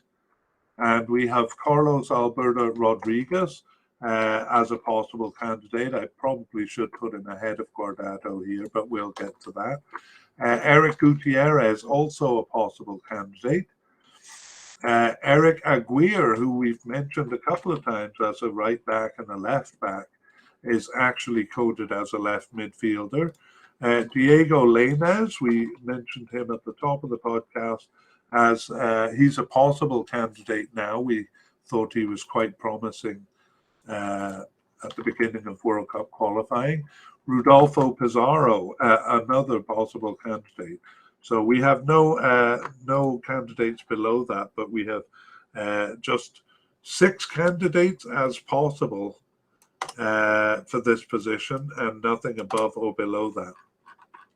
So Andres Guardado is a real veteran for the team. We spent quite a bit of time talking about him in the podcast before World Cup qualifying, but I'll spend less time here since I'm really not sure that he's going to make the team. The biggest reason being that he is 38 years old. Scratch that, he's 36 years old. he's been on the team since 2005 and has 177 caps. That's in the top 20 of all time. And he's still playing club soccer. He's been with Real Betis in Spain since 2017 and was with PSV Eindhoven and Valencia and Bayer Leverkusen before that. And let's get down to his bid to be a player at this World Cup. So he started 6 games, including 2 of the last 3 of their 22 games since the Gold Cup, and he was subbed in for 3 and on the bench for 4. So actually just 9 games that he has not been selected for. And I don't mean to sound comical about this. It's just that in the previous podcast, we kind of kept predicting that he was aging out and he would be off the team. And yet he kind of still continues to pop up as a candidate. So, a long career prior to the recent Gold Cup, beginning in 2006. And I won't go through all of the details, but suffice to say, he was there for most of the tournaments, was a starter in the 2014 and 2018 World Cups, and was a sub in the 2006 and 2010 World Cup. So holy cow, if he did make this squad, he'd be one of the rare players alongside Pele to reach 5 World Cups. But he has a chance. As I said, he has been selected there. But perhaps a bit more likely is Carlos Alberto Rodriguez. He started 8 of their 22 games since the 2021 Gold Cup, and he was subbed in for 4 and on the bench for 2, and might have actually been selected even a bit more, but was injured for 4 matches. So he does seem to be working his way into the position. The position here, he is coded as a central midfielder, but we saw that he was playing on the left, so we put him here. And he was a starter in the 2019 Gold Cup, but he only started and finished games 1 and 3, and he kind of lost his starting position and was a sub in all of the other games, and kind of all over the place actually in the Gold Cup. Started as a right midfielder in one game and a central midfielder in the other, but has kind of been on the left since then. So also a possible candidate. Eric Gutierrez, he just started 3 of their 22 games since the 2021 Gold Cup, and he was subbed in for 2 and on the bench for 3. And not selected for 14, including the last 3 matches. So still a possible candidate, but not as likely as Guardado and Rodriguez, at least when we look at the number of starts they've been getting recently. So Eric Gutierrez has been with Mexico since 2016 and has 33 caps and 1 goal and is 26 years old. He's 28 years old. Oh my goodness, I'm losing my math. It's 27 years old. He plays for PSV Eindhoven in the Netherlands and has done so actually since 2018 and was with Pachuca before that. His first tournament was the 2017 Gold Cup, so that was the B team, and he was just a sub on that B team. However, he did make the roster for the 2018 Gold Cup, although he was just a sub and didn't see any action. In fact, the first tournament he was the starter in was the 2021 Gold Cup, where he started the first 3 games, but actually lost his starting position after that. So a bit of trouble kind of really getting into the heart of the team, but they're, along with many, many other players, kind of on the fringes, and a possible candidate, Eric Gutierrez. Eric Aguirre started 4 of their 22 games since the Gold Cup in 2021 and was on the bench for 5 besides. He was selected actually for the Olympic squad rather than the Gold Cup in 2021 because he is 25 years old. So another one of those players who is actually 24 playing for the under-23 team. I'm not sure how that worked. He's been with Mexico since 2018, Eric Aguirre, and has 11 caps and 2 goals, but hasn't played in a tournament yet, other than the Olympic squad there. Diego Leyna, as I mentioned him at the top of the podcast, saying he was kind of a promising candidate. But actually, from the time of the Gold Cup, where he was selected for the preliminary squad and didn't make the final squad, he returned after a 6-month absence. So there for a couple of games, in and around for a couple of games, and then kind of disappeared, but returned in January to start one of their remaining 12 games and was subbed in for 5 and on the bench for 4. So perhaps we weren't wrong in saying that he was a promising candidate because he seems to be making his way back in now. So since 2018, he has 20 caps and 3 goals and is only 22 years old. And he plays for Real Betis in Spain. Well, he's been with them since 2019, but was recently loaned out to Braga in Portugal and was with Club America in Mexico before that. So actually, he seems a little bit more likely than some of the other candidates we've been talking about. Finally, we have Rodolfo Pizarro.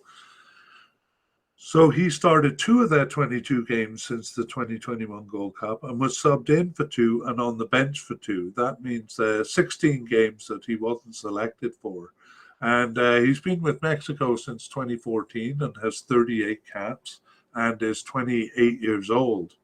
His first tournament was that B team Gold Cup in 2017, so he didn't make the World Cup 2018 squad and has only been a substitute in the 2019 and 2021 Gold Cups. However, in 2019, he did actually gain a starting position after the group stage. But actually, he didn't make the 2021 squad, but he was allowed to be brought in after Irving Lozano's injury in Game 1. So I don't think he was there for the group stage, but they were allowed to bring him in after the group stage. So again, a bit on the fringes of the team. So we have 6 possible candidates as left midfielders. So let me tell you how it's gone. We have Eric Gutierrez starting the first 3 games of the Cup, and then it was a bit undecided. It was Hector Herrera and Dos Santos kind of moving over to the position. And it was quite undecided also in World Cup qualifying. Attacking midfielder Sebastian Cordova was tried. Guardado had a few starts there. But I wonder if he can be seen as a real starter in the World Cup at his age, and given that he hasn't really been that regular with the team. They do seem to have settled a bit on Carlos Rodriguez, who played about half the time in World Cup qualifying, but then it became very mixed in the friendlies, with again Sebastian Cordova coming back in the last friendly and playing the 2 Nations League games there as the left midfielder. So a bit of a few decisions, I would say, to be made by the manager there as to how he's going to handle that position as left midfielder. Let's move over to the right midfielder, which is quite a bit more stable, although there is actually no one coded as a right midfielder, but we said we moved central midfielder Hector Herrera to this category because he's been playing there. So we would say he's a likely candidate for this. And we also moved Fernando Beltran, coded as a central midfielder, and he is a possible for this candidate. So just for this position. So just 2 candidates to deal with here. And Hector Herrera, a real veteran of the team, but he only started 10 of their 22 games since the 2021 Gold Cup, and he was subbed in for 2. And part of the reason he was out was he had 2 separate injuries, covering 3 games, and he wasn't selected for 6 matches, including the last 2, those Nations League games. So nevertheless, I kind of feel like he is going to be playing the position or starting in the position for the World Cup. He's been with Mexico since 2012 and recently passed 100 caps there, so 101 caps as of this recording, with 10 goals, and is 32 years old. And he is another player who moved back from Europe, having played with Atletico Madrid in Spain and Porto in Portugal. He moved back to the West, at least with the Houston Dynamo in the USA since 2022. So he was on the Mexican team tournament-wise as far back as the 2012 Olympics, where he won the gold medal with the Mexican team. And he was a sub in the 2013 Confederations Cup, and then a starter in the 2014 World Cup. And I'll jump ahead a bit, of course, involved in the team all the way to the 2018 World Cup, where he was also a starter. And he missed the 2019 Gold Cup. He ruled himself out, saying he needed time to recover from a grueling season with Atletico Madrid. But he was back for the 2021 Gold Cup and started all 6 games. Caused great pain to Canada by scoring a late goal against them. We wept. And again, has started 10 of their 22 games. So because he started only 10, we can't put him as a definite candidate, but a likely candidate. And in the kind of non-objective terms, probably a bit more than likely. Fernando Beltran has started 4 of their 22 games, including 3 of the last 5. And he was subbed in for 2 and on the bench for 1. So I don't think he's making a strong bid for the starting spot against Hector Herrera, but possibly a candidate for the future. He's 24 years old and has 9 caps since 2020, which was his first cap for the club. But he's never made a tournament. He was selected for the preliminary squad in for the 2021 Gold Cup, but didn't make the final squad there. Okay, so that is the situation with right midfielders. So I'll actually describe how that position has been panning out. So as we said, no one is actually coded as a right midfielder, but it was Herrera in the position, and he actually moved over to the left side. So Dos Santos moved into the right midfield to replace Herrera. Same in World Cup qualifying, although Carlos Rodriguez and Dos Santos replaced him a couple of times each, and Eric Gutierrez once. And Sanchez replaced him once, and Beltran twice. Those were in the friendlies. And in the Nations League games, it was Cordova, who seems to move all over the field, and Beltran again. So again, Beltran making a bit of a bid towards the spot there. And Hector Herrera does move around the field a lot, so he's coded as a central midfielder, but is currently, I'm viewing him as the right midfielder. All right, let's move on to more attacking positions with the left wingers. Again, think of a 4-3-3, and the left winger, they do have a couple of formations where there's an actual winger out wide, but in the 4-3-3, it's mostly a left forward. So that you might want to imagine the players in these positions. Now, Irving Lozano is coded as a right forward, but we actually moved him to left forward because that's where he's been playing the most. So Irving Lozano got injured in the Cup, as we said. He was the starter in this position in the Cup, but just 18 minutes in, suffered a rather kind of horrific injury running into the box, and was injured for the rest of the tournament. But he came back and started 9 of their 22 games, since the Gold Cup, and he was subbed in for one, out with a toothache for one, and injured for the last 5. He seems to have overcome that injury though, because he's not on my list. He's not listed as injured anymore. So Irving Lozano is very popular on the US team. He's been there since 2016 and has earned 58 caps and 15 goals, and is just 27 years old. Plays for Napoli in Italy since 2019 and was with PSV Eindhoven before moving from Pachuca in Mexico in 2017. And he's often called Chucky Lozano. But again, being a non-Mexican, I'll go with the more conservative Irving Lozano. His first tournament was the Copa America Centenario in 2016, where he was a sub in games 1 and 2, and then gained a starting position after that. And he was part of the A team for the 2017 Confederations Cup, so he played that instead of the Gold Cup. And following that was a starter in the 2018 World Cup.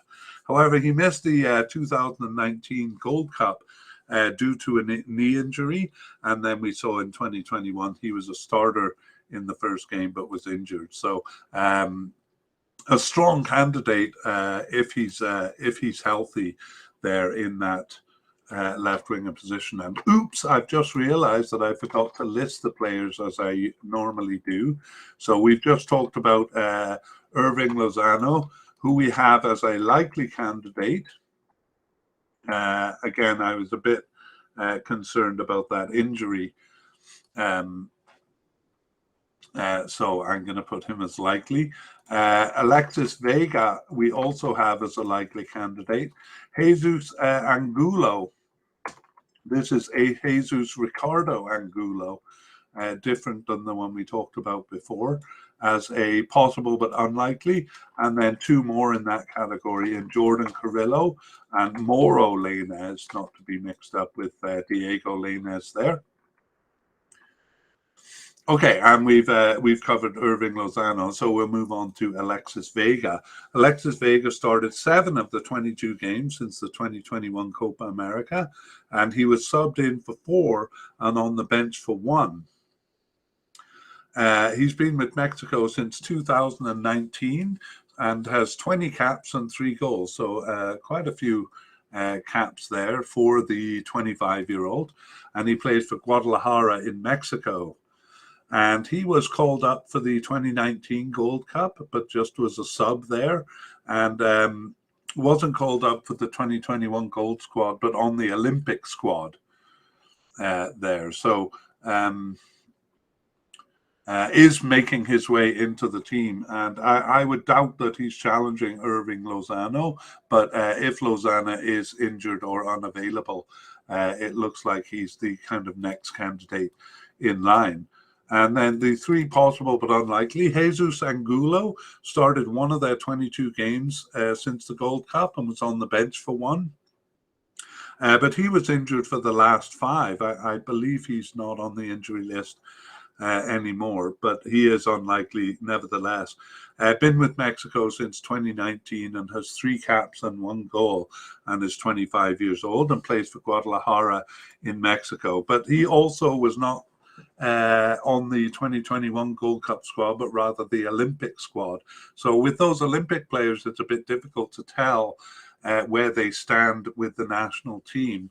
And World Cup qualifying didn't necessarily clarify much of that. But anyway, he seems on the outside here, along with Jordan Carrillo, who got his first and only appearance in April 2022. So he earned his first cap there, and is 21 years old. So this tournament probably comes too soon for him, but perhaps in the future. He plays for Santos Laguna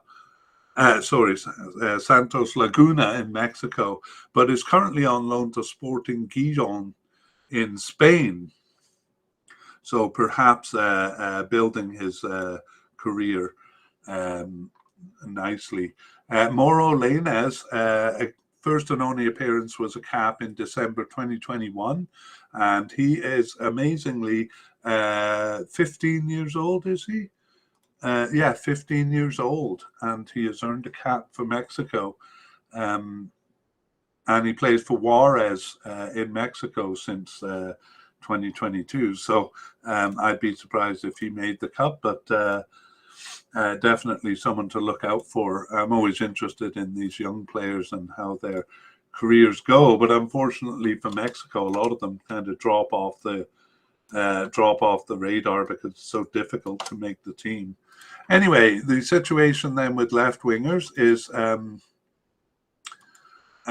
again, it's almost always a left forward position, and it's actually Lozano who's classified as a right winger, who seems to be the first, the most likely candidate for the spot. But he got injured in the Gold Cup. In the Gold Cup, it was Orbelin Pineda, who's classified as a central midfielder, who basically took over his spot. Although he and Jesus Corona, who we'll talk about soon, were kind of switching from left forward and right forward positions in the cup. So sometimes Pineda played as a right forward and Jesus played in this position, Jesus Corona. And Vega in early qualifying, Vega who's listed as a forward, but I think we moved him back here for this discussion. Vega played some games, and when Lozano came back from his injury, they were kind of alternating, but I believe it was Lozano who kind of got the more starts in that position. And Alvarado and Pizarro played in the friendlies, but then Vega in the last 3 friendlies. So as I say, Vega kind of moving into the position, but hard to say because it was Pizarro and Pineda again in the Nations League game. So that Pineda, very difficult to pin down. So yeah, I think basically Lozano and Vega, although other players have played it. On the right wing, it's a bit more clear, and I'll just go through the candidates. So we have Uriel Antuna as a likely candidate. Irving Lozano is coded as a right winger and does play there from time to time, but we put him in the left winger category. So our next candidate is Alexandro Zendejas as a possible but unlikely candidate. And then, believe it or not, Jesus Manuel Corona as possible but unlikely. And Arturo Gonzalez also possible but unlikely. So just give me a moment to have a drink here and we'll go through these players. All right, I just need to moisten my throat a little bit. Uriel Antuna has started 6 of their 22 games since the 2021 Gold Cup, but he was subbed in for 5 and on the bench for 4. So just 7 matches that he wasn't selected for out of those 22. He's been with the team, Uriel Antuna, since 2019 and has 33 caps and 9 goals. So quite a few caps for a 25-year-old. And he plays for Cruz Azul in Mexico. That was a recent move from Guadalajara, but he was actually with Manchester City in England from 2017 to 19, where he was loaned out to LA Galaxy, one of the teams he was loaned out to. So, but anyway, another player who kind of went over to Europe and then came back to play in Mexico. He was a starter in the 2019 Gold Cup. That was his first tournament. However, in the 2021 Gold Cup, he was selected for the Olympic squad. There. So again, a bit difficult to say how firm his position is here. I'll actually do Jesus Corona next because that's a bit of a surprise. He basically played in this position. As I said, he switched a little bit with Pineda on the left and right side, but he did start all 6 games in the Gold Cup. However, He did start 10 of the 22 games since the 2021 Gold Cup and subbed in for 5. However, he was injured with a fractured fibula in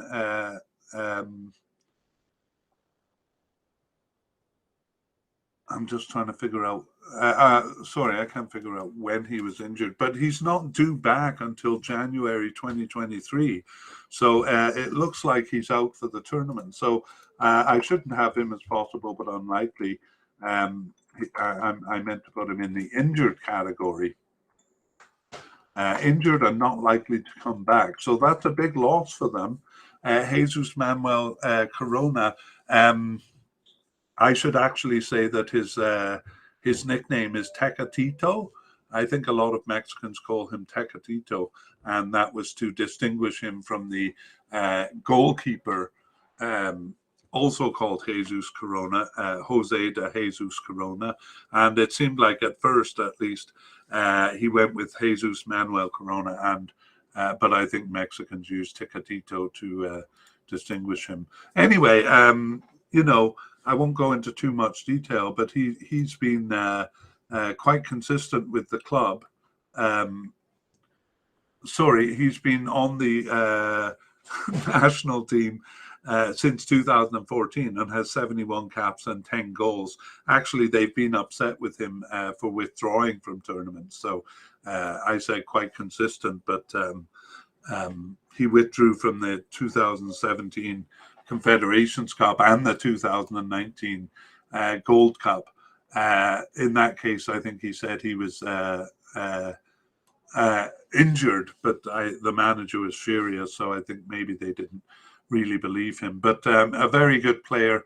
Mexicans like him a lot, and they'll be very sad to lose him for the Cup. So it looks like Uriel Antuna is the only real candidate here. We do have Alejandro Zendejas as a possible but unlikely candidate, and perhaps he'll move up in the ranking a bit with Corona's absence. He got his first cap in October 2021. I'm talking about Zendejas now, Alejandro Zendejas. First cap in October 2021, and started one of the 22 games since the Gold Cup, and was subbed in for one. But not selected for the last 6 matches, which is why we have him as possible but unlikely. He's 24 years old and has just 2 caps since 2021, plays for Club America in Mexico. And the other possible but unlikely is Arturo Gonzalez. So he returned actually after a more than 7-year absence in December 2021 to start one of their 13 games, but then wasn't selected after that.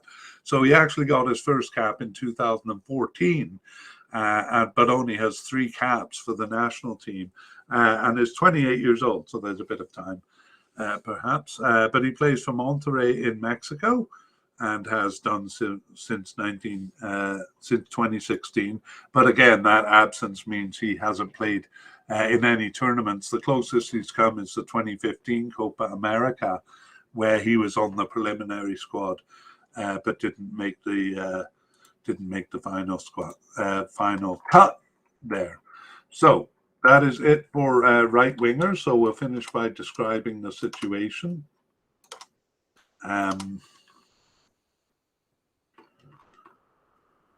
So it was Jesus Corona as the right forward in the cup, but sometimes he switched sides with Pineda and played left forward.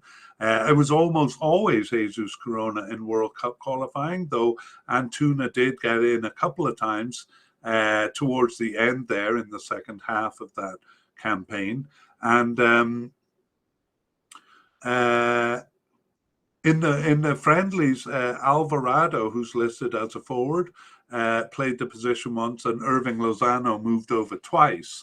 So Zendejas, Alvarado, and Lainez all got a chance in the friendlies and in the Nations League, with Jesus playing there once and Antuna twice.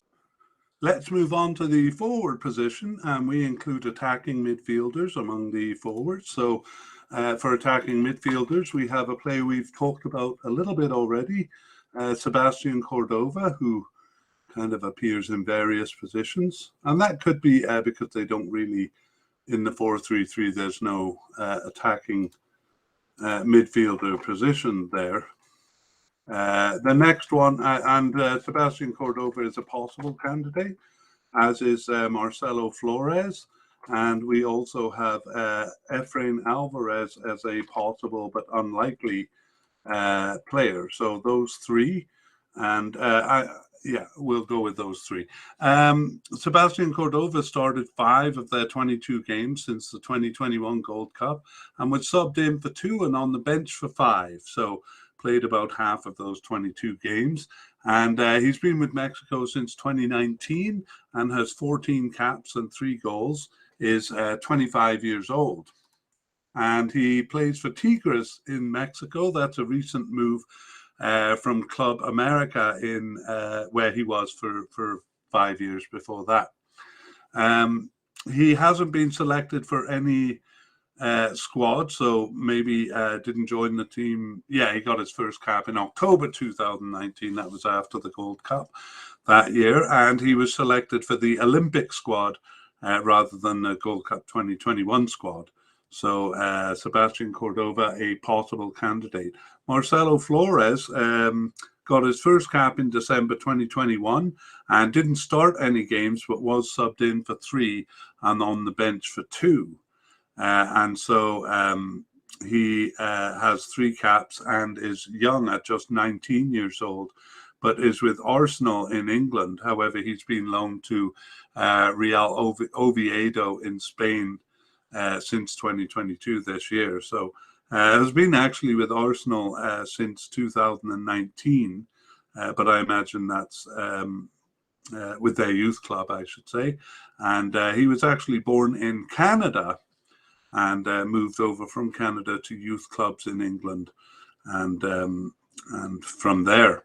So he also hasn't participated in a tournament, so maybe working his way into the team, although it seems like the World Cup will come too soon for him. Efrain Alvarez is, sorry, I just need to clear something up. He didn't start any of their 2022 games. He was on the bench for one of them and with the under-21 team for 4 games, which prevented him from playing for Mexico, not selected for 17 others. So Efrain Alvarez actually has 4 caps with the team since 2021. So that would have been before the Gold Cup. And he's 20 years old, plays for LA Galaxy in the USA, and in fact was born in the USA. So yet another player that Mexico snagged from under America. Okay, so that is those 3 candidates. None of them seem very likely to make the squad, I must say. But again, they don't use that position very much. I'll talk about secondary strikers because we have one there, and then I'll talk about the position in general. So actually, we have a likely candidate among the secondary strikers, but just one, and that's Henry Martin. And Henry Martin started one of their 22 games since the 2021 Gold Cup. I believe that was as a centre forward. And he subbed in for 9 and was on the bench for 6. So actually was called up quite a bit for the squad. And since 2015, he has 23 caps and 6 goals. So he has used quite a bit. He's 30 years old and plays for Club America in Mexico since 2018 and other clubs in Mexico before that. However, he hasn't actually played in a tournament yet.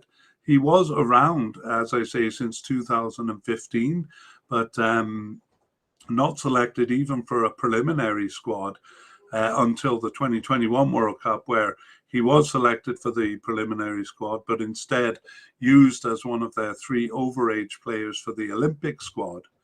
However, he's been kind of involved quite a bit since there, maybe not as a starter, but coming in for games, and actually scored 2 late winning goals in World Cup qualifying, one against Jamaica and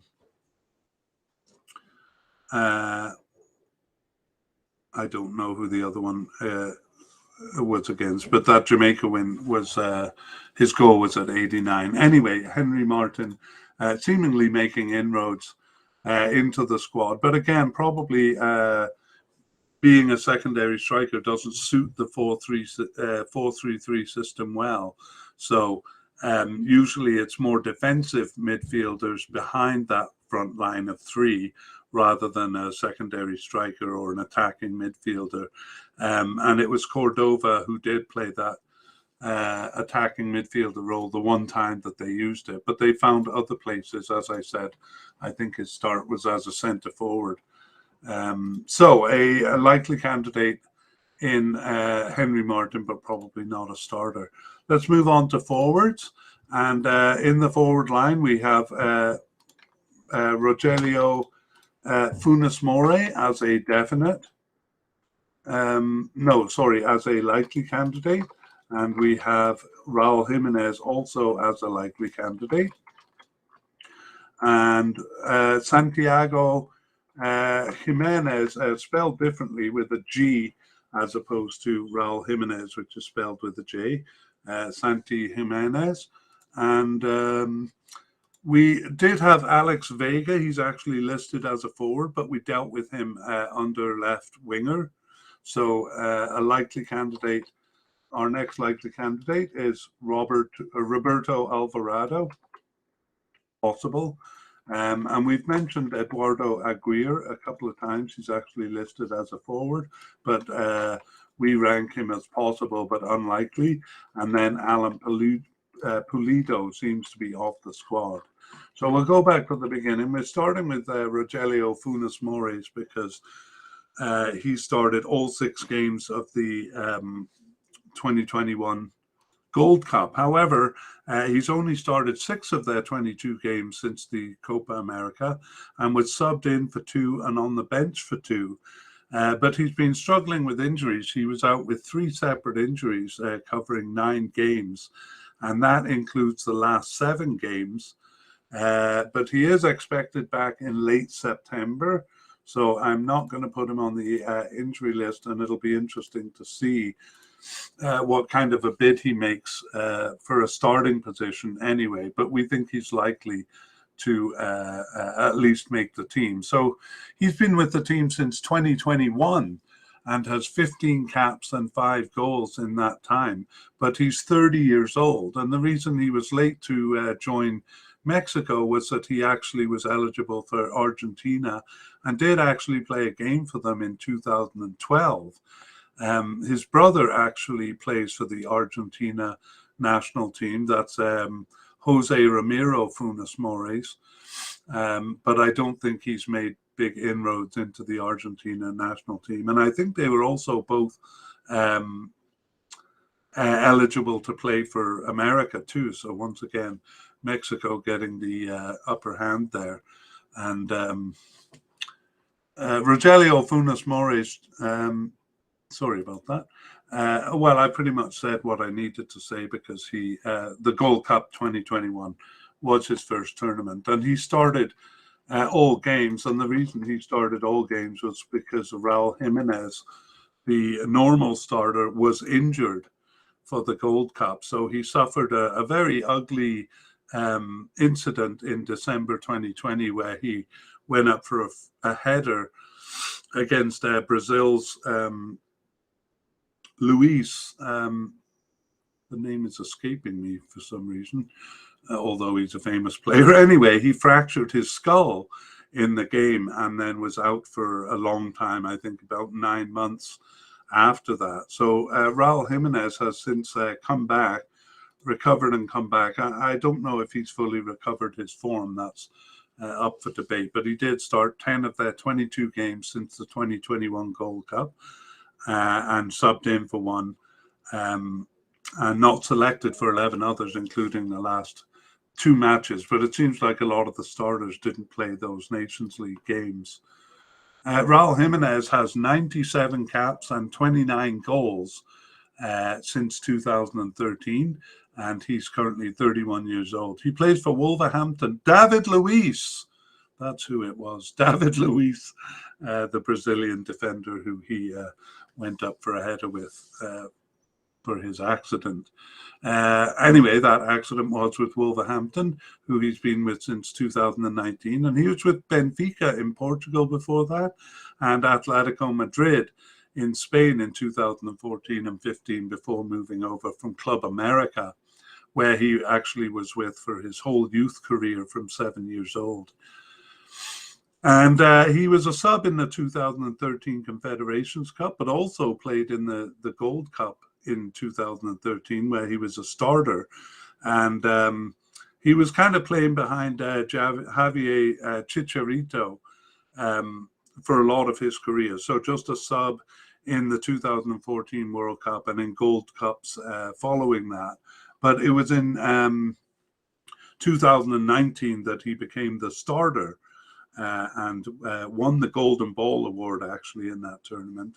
Had a very good tournament. I'm just trying to figure out. He scored 5 of their 16 goals in the tournament, but again wasn't available for the 2021 Gold Cup due to that injury. So he's made he's made it back to health and to playing and stuff. But I wonder if he is kind of at the level he was at before. Nevertheless, he's starting for them and scored 3 of their 17 goals in qualifying, although all of those goals came on penalties. Coming into the scene is Santiago Jimenez, and he first appeared on the bench in October 2020, and then he started 5 of their 22 games, including 4 of the last 6, so maybe playing some of those friendlies and Nations League games. He was also subbed in for 2 games and on the bench for 2.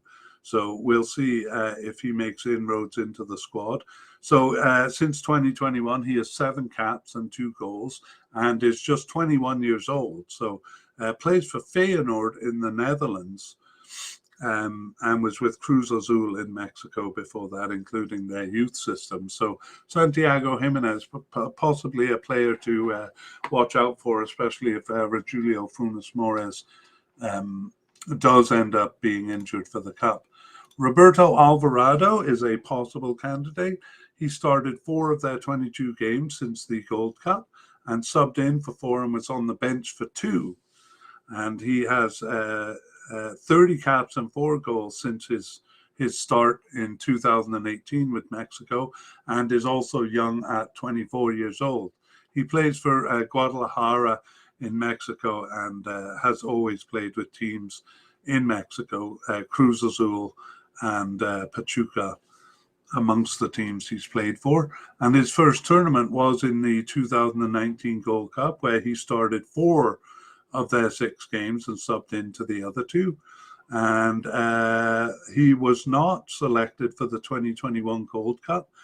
He was on the preliminary squad, and he was, on the Olympic squad there. I think there's a couple of players who we've talked about who were on the Olympic squad that I didn't say so, but generally some of these younger players, if they didn't make the Gold Cup, made the Olympic squad instead. Eduardo Aguirre didn't start any of their 22 games since the Gold Cup, but he was subbed in for 2 and on the bench for 1. And he was got his first cap in 2021, so he has 3 caps and is 24 years old. Plays for Santos Laguna in Mexico. Also a player who was selected for the Olympic squad rather than the 2021 Gold Cup. Again, making it a little bit difficult to know if they're being considered for the A team. And finally, we have Alan Pulido. Alan Pulido last appeared in the 2021 Gold Cup, but hasn't been called up since. So he was with the team since 2014 and has 20 caps and 5 goals and is 31 years old. So kind of always had trouble getting onto the team. And if he did appear in a tournament, was usually as a sub or even sitting on the bench for the whole tournament. So He actually was on the roster for the 2014 World Cup, but his next tournament after that was the 2021 Gold Cup. So once again, proving the point that it's very hard to get into the Mexican team. All right, well, that brings us to the end of the player by player section of the podcast, and we move on to a discussion of the squad. So we're going to go back to the takeaway points that we talked about at the beginning. And I think I'll just mention these because it's fairly obvious by now that Mexico has a huge pool of players to choose from, often playing 2 tournaments in a summer and providing enough players for those tournaments. But because of that, it's a bit difficult to determine what their A team is. And for example, this last summer in 2021, their goal team was mostly A-team players, but then all their younger players and then a few selected players, they were allowed 3 overage players, played on the Olympic squad. So again, difficult to determine who among those young players would have made that Olympic squad. And we've seen time and time again going through the players that it's very hard to break into the Mexican team, and we've seen, players being, kind of eligible for USA and Mexico, or Mexico and another country. Mexico kind of winning the battle to gain their services, only for it to be too difficult for the players to break into the squad. So we talk about a couple of other notes now. One is aging starters. So many of the players in their 30s continue to start. So they certainly have the players to replace them, but perhaps those players aren't getting enough opportunity because the aging players are still starting quite a bit. So Andres Guardado is an example. He likely won't be a starter in the Cup, but he has started several games in qualifying, which is good for him, but it does limit the players who will start to less time, and perhaps prevents them from developing a relationship on the team with the other players. So to some degree, Mexico has solved this by alternating players quite a bit, especially using B-team players for things like friendly and Nations League games, especially those against easier teams. However, there's still a concern that the team chemistry may be damaged by so many players kind of coming and going in this mix and match. So I kind of wonder, they usually manage okay, but I kind of wonder if they're going to have a good chemistry at the World Cup, because they haven't really narrowed it down to a select group of players. Kind of related to that point, it's difficult to determine starters. We actually thought that the World Cup qualifying games would help to clarify that, but the amount of rotation, along with some odd decisions, like we mentioned during the play-by-play podcast, starting basically 2 new central defenders in their toughest games away to USA and Canada. All of this makes it difficult to know who the starting squad is. Again, the friendlies and Nations League games at the end of this period used a lot of B-team players, and so hard to know if those A-team players will, are still slated as the starters after 7 games, where they only started maybe 2 or 3 games. So it seems like Mexico has a lot of work to do between now and the World Cup to narrow down their squad to 26 players for the World Cup squad. And I kind of mentioned it there. Do friendlies and Nations League games matter? Well, we saw in the Gold Cup that it didn't matter that Talavera, the goalkeeper, started all 6 of those games, because as soon as World Cup qualification started, Ochoa was back in the starting position. So it may be a bit deceptive. For example, if players playing in those friendlies and in the Nations League games kind of look like they're making a bid for the starting squad, But then when the squad's actually chosen, they just go back to the regular players who've been starting there for a while. So we're going to look a bit later at how many players are on the slate for Mexico and how many players will actually be able to make it. Okay, let's take a look at club affiliations. And we've actually seen a bit of a return to Mexico, or at least to the West, by some of their players who had been playing in Europe. And in truth, they don't have a lot of players playing outside of Mexico. Several of them do play in the United States, but otherwise they seem fairly happy to be playing in the strong Mexican league. So Mexico does have a good league of its own, and players may be less tempted to play in Europe, and there may be less status involved with playing in Europe than, say, for USA and Canada, where it's a bit of a status symbol. We did see Marcelo Flores, a young forward, attached to Arsenal, but he's not really in the Mexican team. We have Jesus Corona with Sevilla and Irving Lozano with Napoli. Several of them play in Spain, so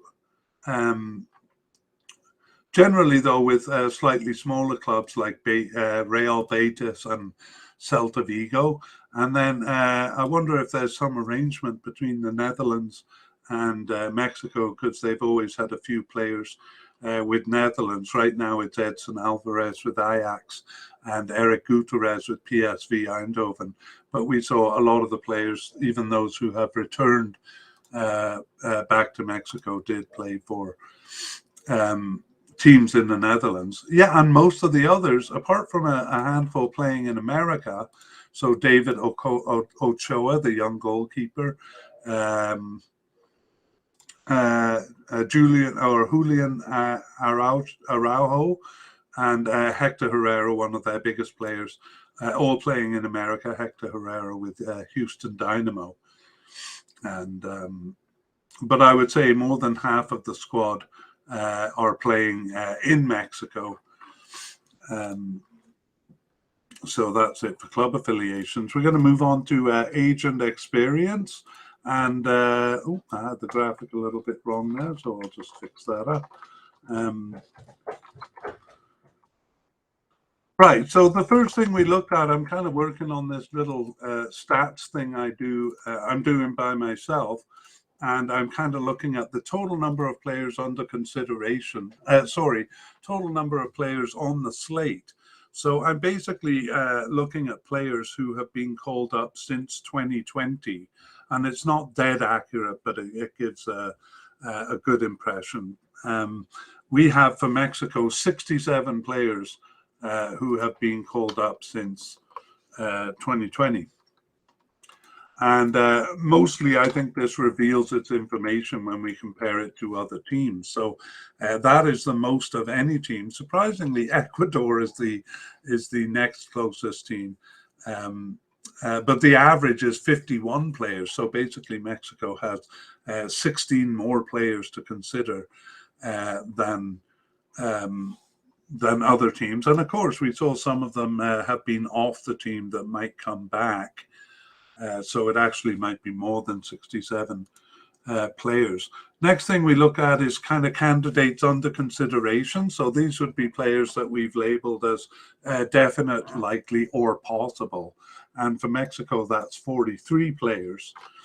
And again, that's a high average. For most teams, it's the average is 32.7, so around 33 players. So this means that to reduce the squad to 26, you know, that 17 of the players that we've talked about under definite, likely, or possible would have to be cut. 17 is a lot and a difficult decision for the manager.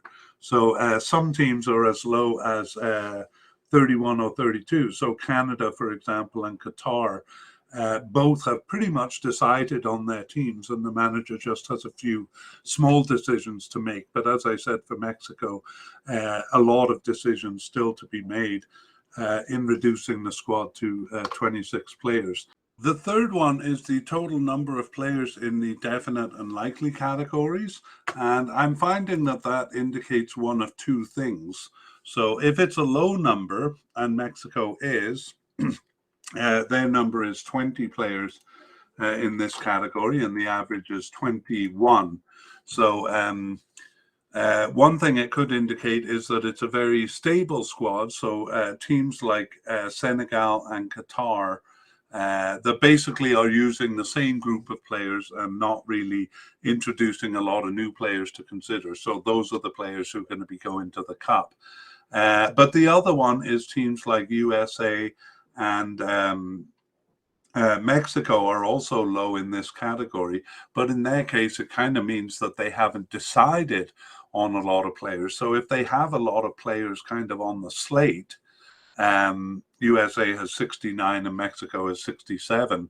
They have a lot of decisions to make. And, basically, it looks like around 20 of them are decided upon. So they have basically, 47 players or so to fill the remaining 6 positions. There are, of course, always a few surprises, late inclusions and late injuries and stuff like that. But generally, this indicates to me that Mexico is going to have quite a tough time reducing the squad to 26. Okay, let's take a look at the average age. So this is among the definite, likely, and possible players, and the average age is 26.8.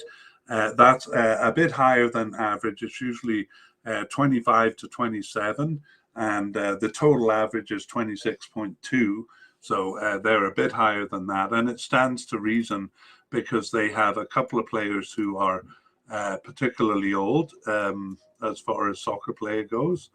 And I'm just opening it up here, or just trying to get a good view of it here.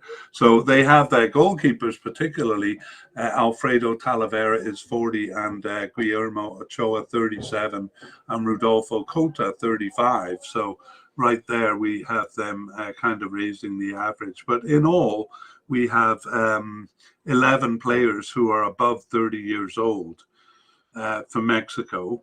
And at the other end of the scale, a lot of the young players tend to be not as likely as others, so they tend to be in the possible category at best. And so we have 1, 2, 3, 4, 5, 6, 7, 8 players who are 22 or younger. So that doesn't really balance out the older players. So that's fine. Mexico prefers a kind of an older squad there, and those are experienced players. And it also stands to reason that, sorry, I'll just write the average age on our YouTube graphic there. It stands to reason that the number of average caps is higher than other teams, and that's very much the case with Mexico, who have 35.4 caps per player on average. So that compares to other teams where the average is 27.6. So quite a bit more experienced. And I'm seeing that only Qatar, who just plays billions of games, has more than Mexico. So a very experienced squad, which kind of fits in with the older age. And in terms of scoring, that group of players has 158 goals. So that's high, though not as high as a couple of other teams. Argentina is higher, and Qatar, again, a high scoring team. And the average number of goals works out to 3.7 per player. So that is actually also at the high end. At the high end, although Argentina is also higher. So we can say that Mexico is a fairly high scoring team. When we actually dig into the data about the players, we see that it's more spread out on Mexico than it is for most teams. So we do have kind of a big scorer in Raul Jimenez, who has 30 goals in 97 games. That works out to a 31% average. So that's very good. But nobody really even comes close to that except Funes Mori, who has 15 goals in 31 games. So they have the right players as forwards. But we have Irving Lozano at 25% and Henry Martin at 26%. That's pretty good. But what we have with Mexico is a lot of players kind of chipping in with goals. And we certainly saw that in the World Cup qualification run, where they were getting goals from players all over the field. And so we have a lot of players who are actually above 10%. That would even include a couple of the central defenders.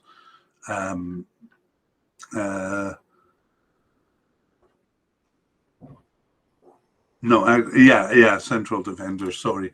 Okay, so again, those stats are not solid, but they maybe shed light on a couple of things. Now we'll just go through some of the players and issues to watch. So again, we're gonna find out that a lot of the issues center around having not decided on who the starters are, or at least those starters not being clear to us.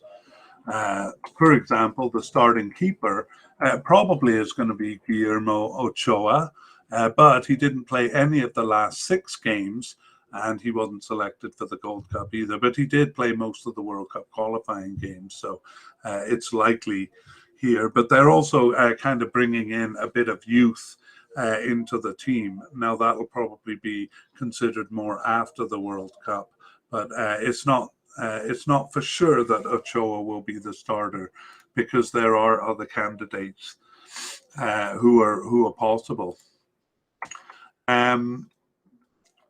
I guess this is more for the overall team rather than just the defense, but do they have room for younger players, or will they deal with that after the World Cup? We do have Montes as a young central defender, 25 years old. This is maybe for example, because it's true in other parts of the field too. But we also have veterans Nestor Araujo and Hector Moreno. So will it be the veterans there, or will some of the younger players coming in, Vasquez and Jesus Angulo, have started there? Also, will they get a chance? Again, my guess is not during the World Cup, but I think they'll turn their attention to that afterwards. On the left side, it's pretty firmly Gallardo, but on the right side, it was Luis Rodriguez, but Jorge Sanchez has made a bid for right defender. So who is going to be the right defender? But it's quite possible that Jorge Sanchez will be is out with a knee injury, so it may go to Luis Rodriguez by default there. In the midfield, that same kind of young versus veterans player. We saw that Edson Alvarez missed the last several games. Will he, like Ochoa, kind of come in and resume his position in central midfield? Or will someone up and coming, Luis Romo in the central midfield, come in and take over? Actually, Edson Alvarez is not that old himself. He just feels like he's been around for a long time. But again, I kind of suspect they'll deal with the refreshing the squad after the World Cup here.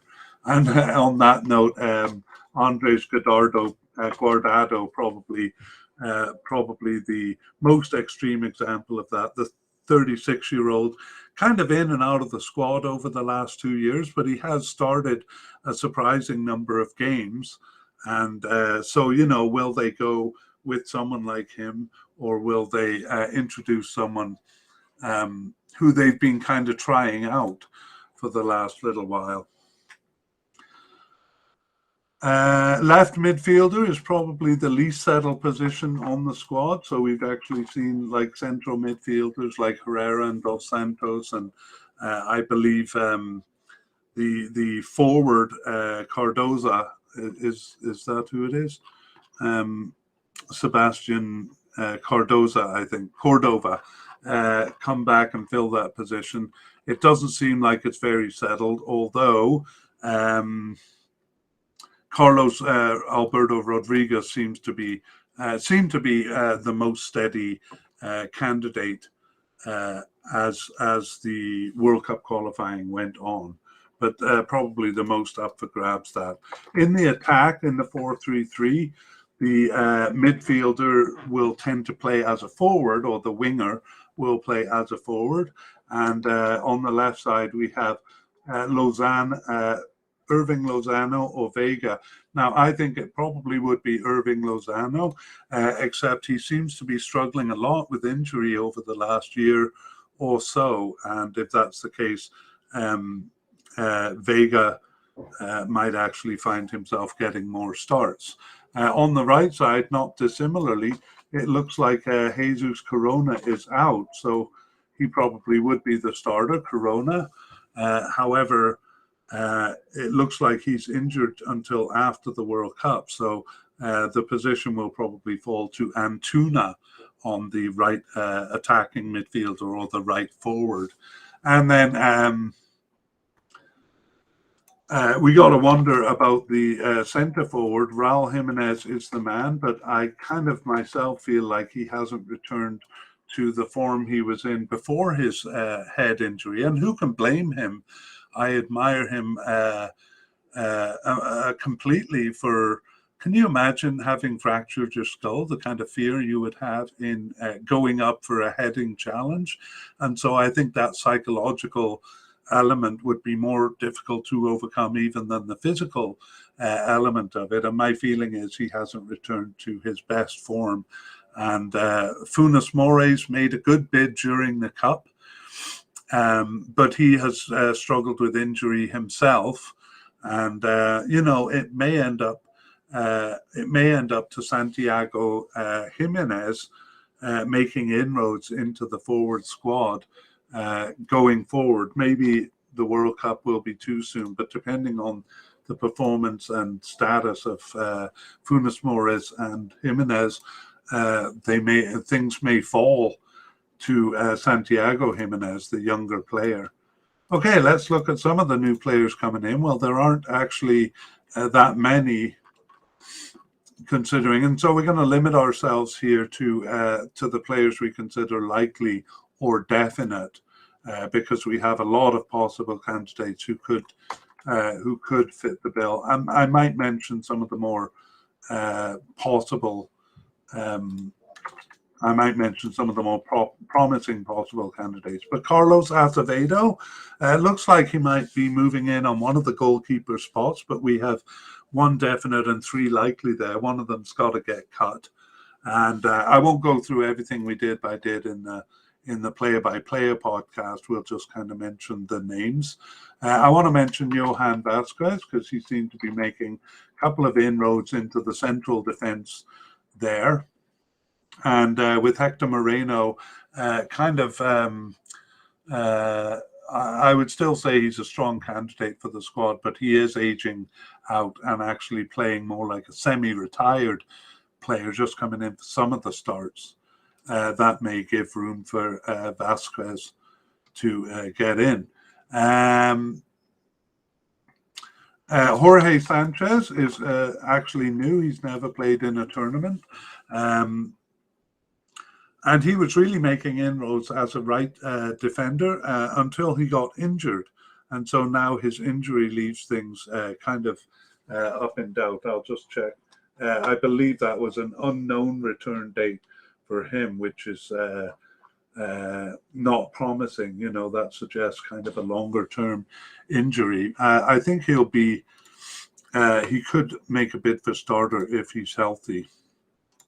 Luis Romo is a central midfielder making good inroads into the squad. This would be his first tournament if he's chosen, although he did play on the Olympic squad as an overage player. So did Jorge Sanchez, not as an overage player in Jorge Sanchez's case. So Luis Romo in the central midfield, Uriel Antuna, and the starting spot might fall to him if Jesus Corona is out for the Cup. But I shouldn't really consider him as new as all that, because he did play even in the 2019 Gold Cup But he is, he's 26 years old. He shouldn't be on this list at all. I have made a mistake.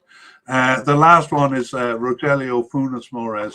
And even though he did play in the Gold Cup and is 31 years old, he is new to the squad in 2021. And if he's fit, because again, he's struggling with injury, will definitely be at the Cup and could play a starting role. So a few names to consider there for Mexico, new names at the Cup. For injuries, we have Jesus Manuel Corona. I should say more often that his nickname is Tecatito. So you may hear him referred to by that name, but the injury list says he's out until after the Cup. Funes Mores, on the other hand, is expected to return before the Cup. Expected to return in late September. And we have Jorge Sanchez, also the other kind of main injury there on the right side. And he is kind of in the middle, out for an unknown period and difficult to say. So we'll update those in our update podcast, and maybe we'll have a better sense of Jorge Sanchez there.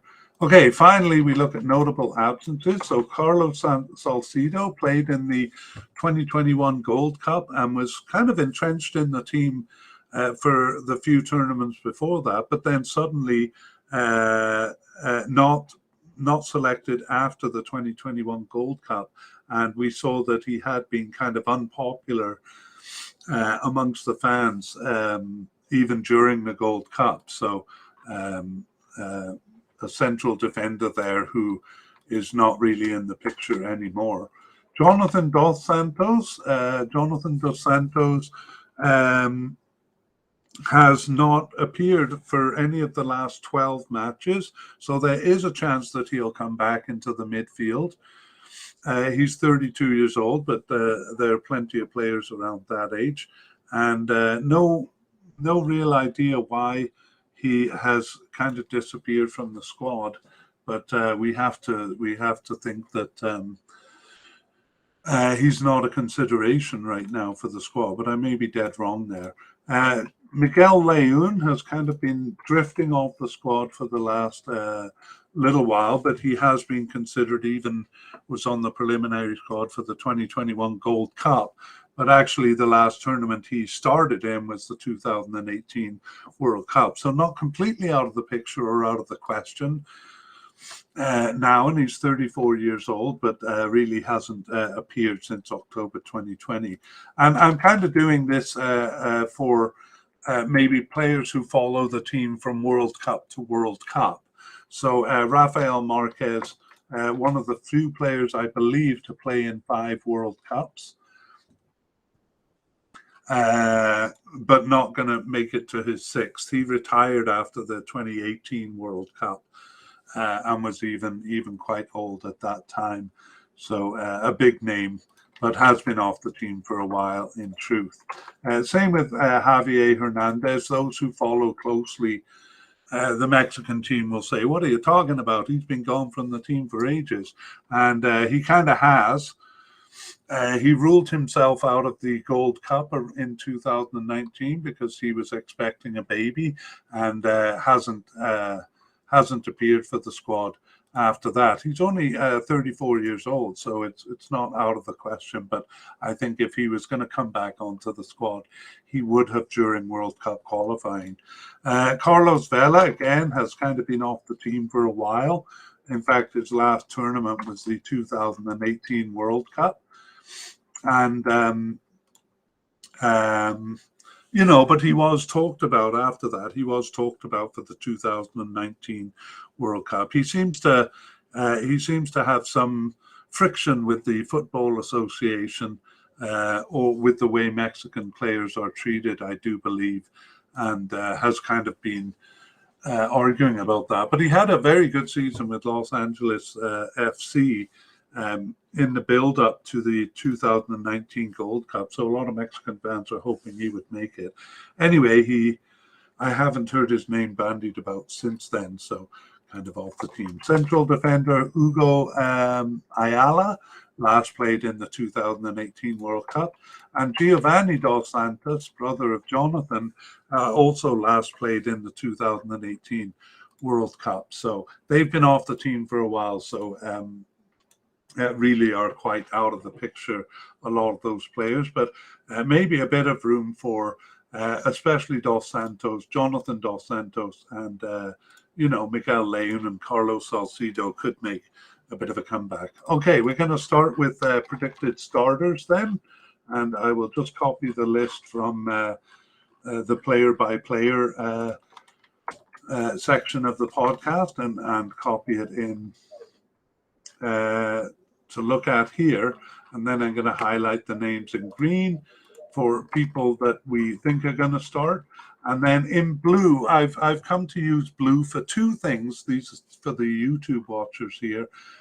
Blue is either like a definite substitute, and or it also could be kind of an indecision among two players, so players who maybe alternate in the position, so we can't fully decide on a starter, but we kind of know both of them will be there.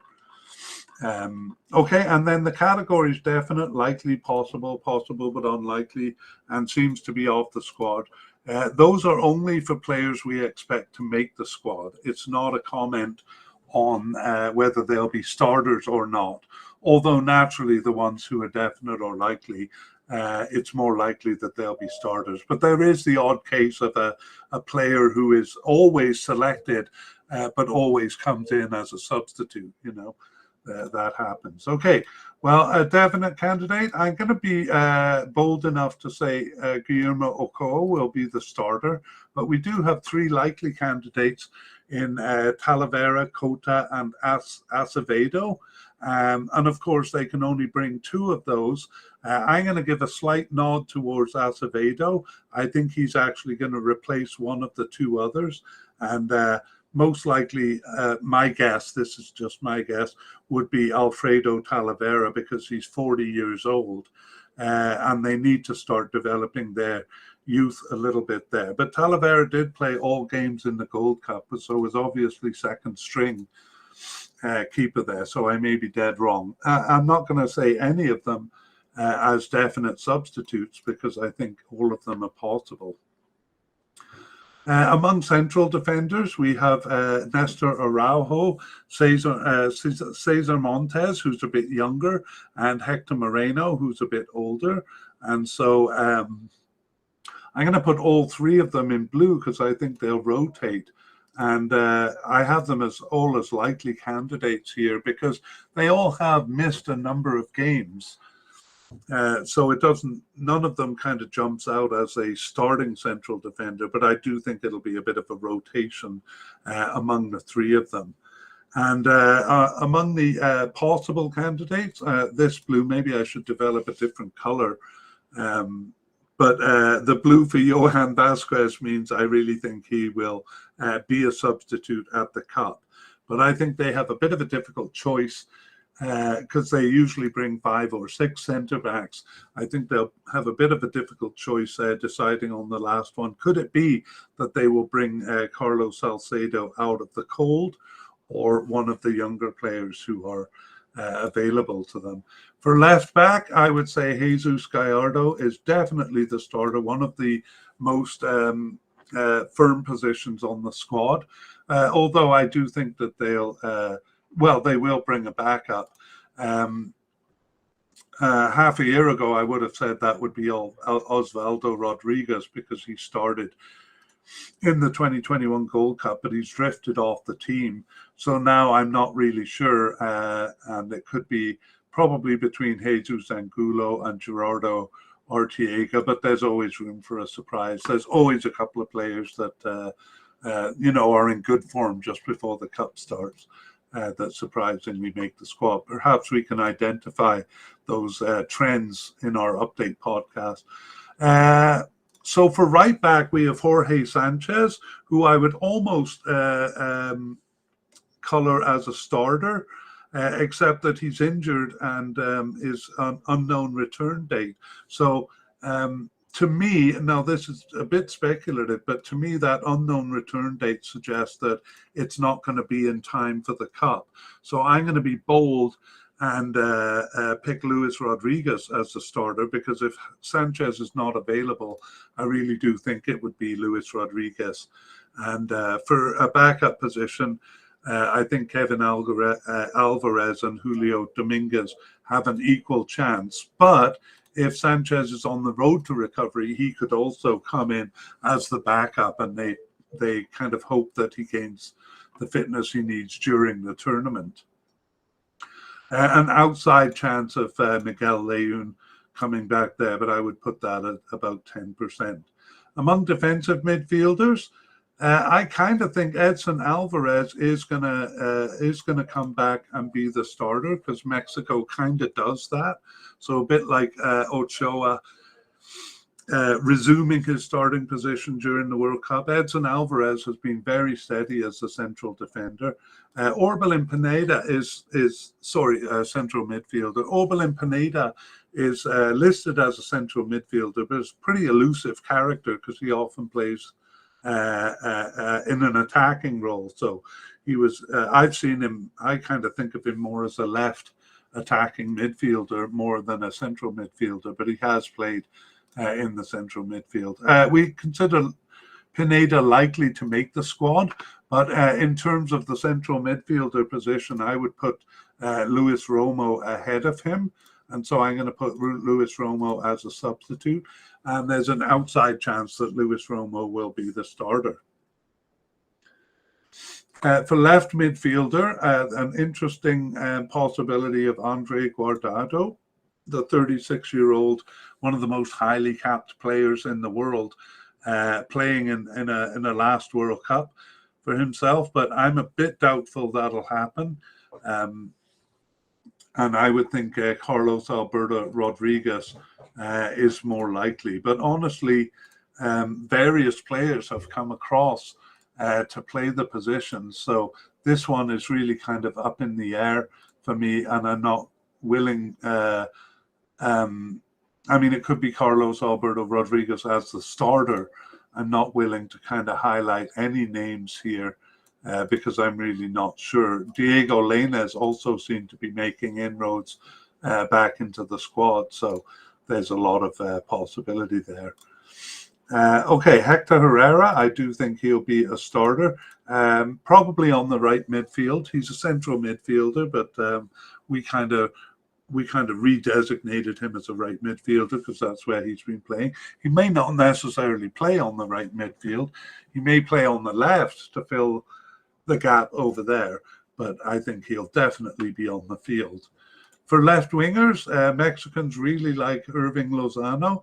The only danger with Irving Lozano is that he's a bit of an injury risk. So got injured in the Gold Cup and was struggling with a bit of injury since then too. I think if he's fit, he'll definitely start. And I think Alexis Vega will be brought along. So I'm going to put him as a fairly firm bid as a substitute. On the right wing, all indications are that Jesus Manuel Corona is out injured. I'll highlight that in red for the Cup. So that means Uriel Antuna will be a definite, would be the definite kind of right attacking midfielder or right forward there, because there really aren't a lot of other candidates for that. Of course, it could be played by a forward, but I'm going to peg Antuna. For attacking midfielders, again, they don't use that position that much, but I'm going to peg secondary striker Henry Martin as a definite substitute. He doesn't start a lot. We think he's likely to make the squad, and he does come in quite a lot as a substitute. For forwards, I'm going to use blue for the other reason, as in I'm not sure who's going to start. No, I think they're going to start with Raul Jimenez, and I think it'll come down to whether he can rediscover the form that we know he's capable of. However, I think Funes Mori, if fit, and it looks like he will be fit, can if Jimenez isn't performing well for the first couple of games, I could see Funes Mori taking over the starting spot. But I think Funes Mori will start as a substitute. I also think Santiago Jimenez will make the squad and will come in as a substitute and hopefully prove himself, because they are a little bit short on forwards, on centre forwards here. All right, well, that brings us to the end of the podcast. So I hope you feel a bit more familiar with the players, and that piques your interest a little bit. We are the International Soccer Preview. No, we're not. This is the International Soccer Preview, and we are Soccerphiles Canada. And so